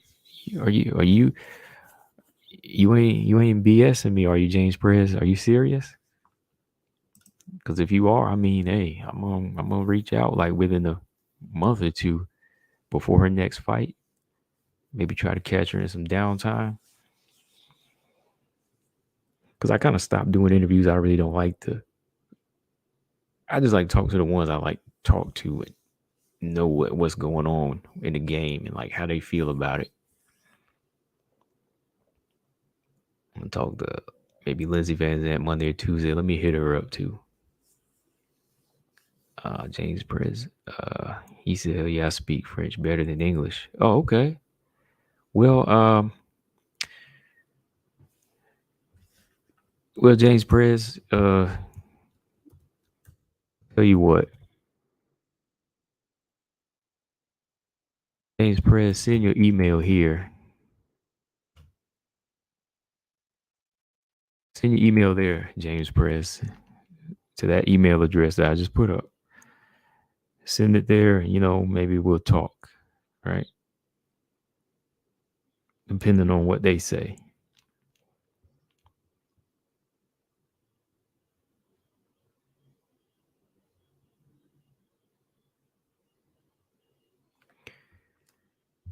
Yeah.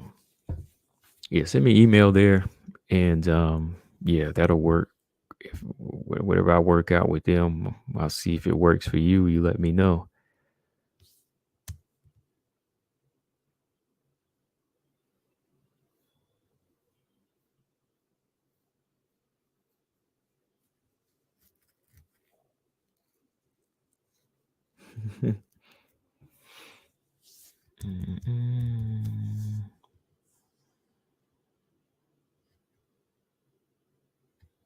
Yeah, if you understand what she says, 100,000%. I mean, I know another fighter that could do it too.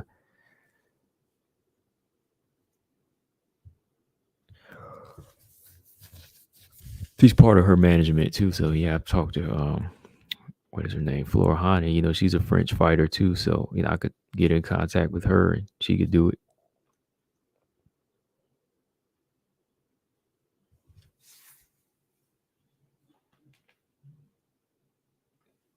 Ulysses said a live one. Yeah, I guess it would depend on their time zone where she's at right now. Cause I see her posting at like different times, like really, really early in the morning. Like, so I think it would depend.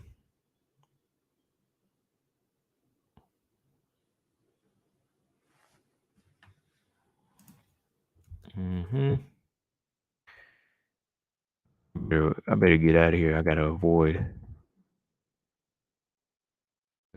hour three. He said Anissa, how you pronounce her name? How do that the boxer?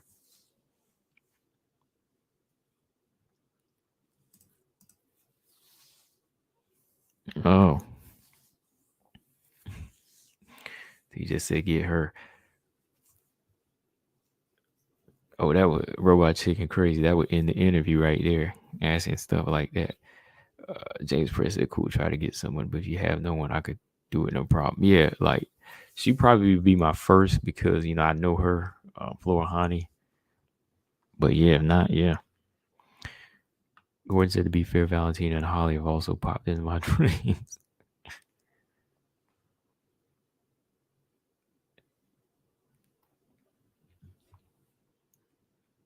Yeah, Robot Chicken, he said he trying to end the interview like that. I hope if you did an interview, you wouldn't do that.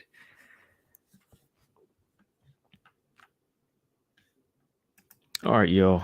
Still had like 15 people up in here though, but I'm about to roll. If that's all I have, which it is, and that's all you guys got, I'm about to get up. I'm about to get up out of here. Let's see, Todd Johnson, what's going on? He said, "What's going on?" He's excellent show as always. Well, I appreciate it, man. Todd Johnson, you've been chilling back listening. Who do you got? You got Katie Taylor or Amanda Serrano?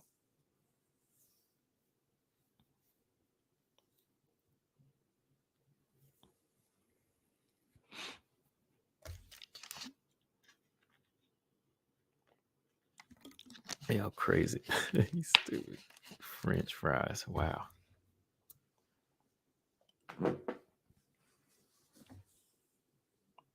And I got Gina Mazzani as well. I'm I'm not making a big investment in breaking that one down, but I'm gonna go with Gina Mazzani over Shanna Young.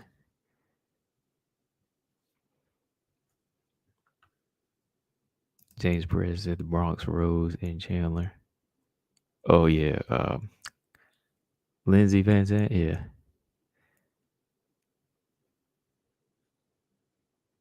Todd Johnson said I love them both, but I think Serrano has this. Darby said good night. Yeah, I'm about to roll here in a minute. James Perez said Taylor Serrano don't know enough to tell. He said Shakur probably wins. Yeah, I think he probably does win. Brian Williams said y'all still here. You asking that question? You know better. You know we still here. Ernest said Serrano was looking like a whole meal at the press conference. Yeah, she's ripped. She's jacked.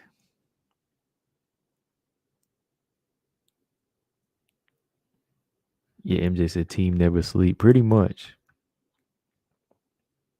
Team never sleep. But I am team eat, and that's what I'm about to go do now. So let me roll, guys. Like always, make sure y'all subscribe if you haven't.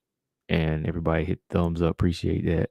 But hit that thumbs up and that notification bell for y'all that ain't getting notification. There's that bell icon by the subscribe button. Maybe if you hit that, maybe you will be notified. I've heard some people hit that bell, but they still don't get it. So I don't know how that works. So do both of those. If you haven't subscribed, subscribe. If you missed the live, oh well, you can go back and listen to it. Like always, Combo Breaker 99. I'm out, guys. See y'all Monday for sure. Peace.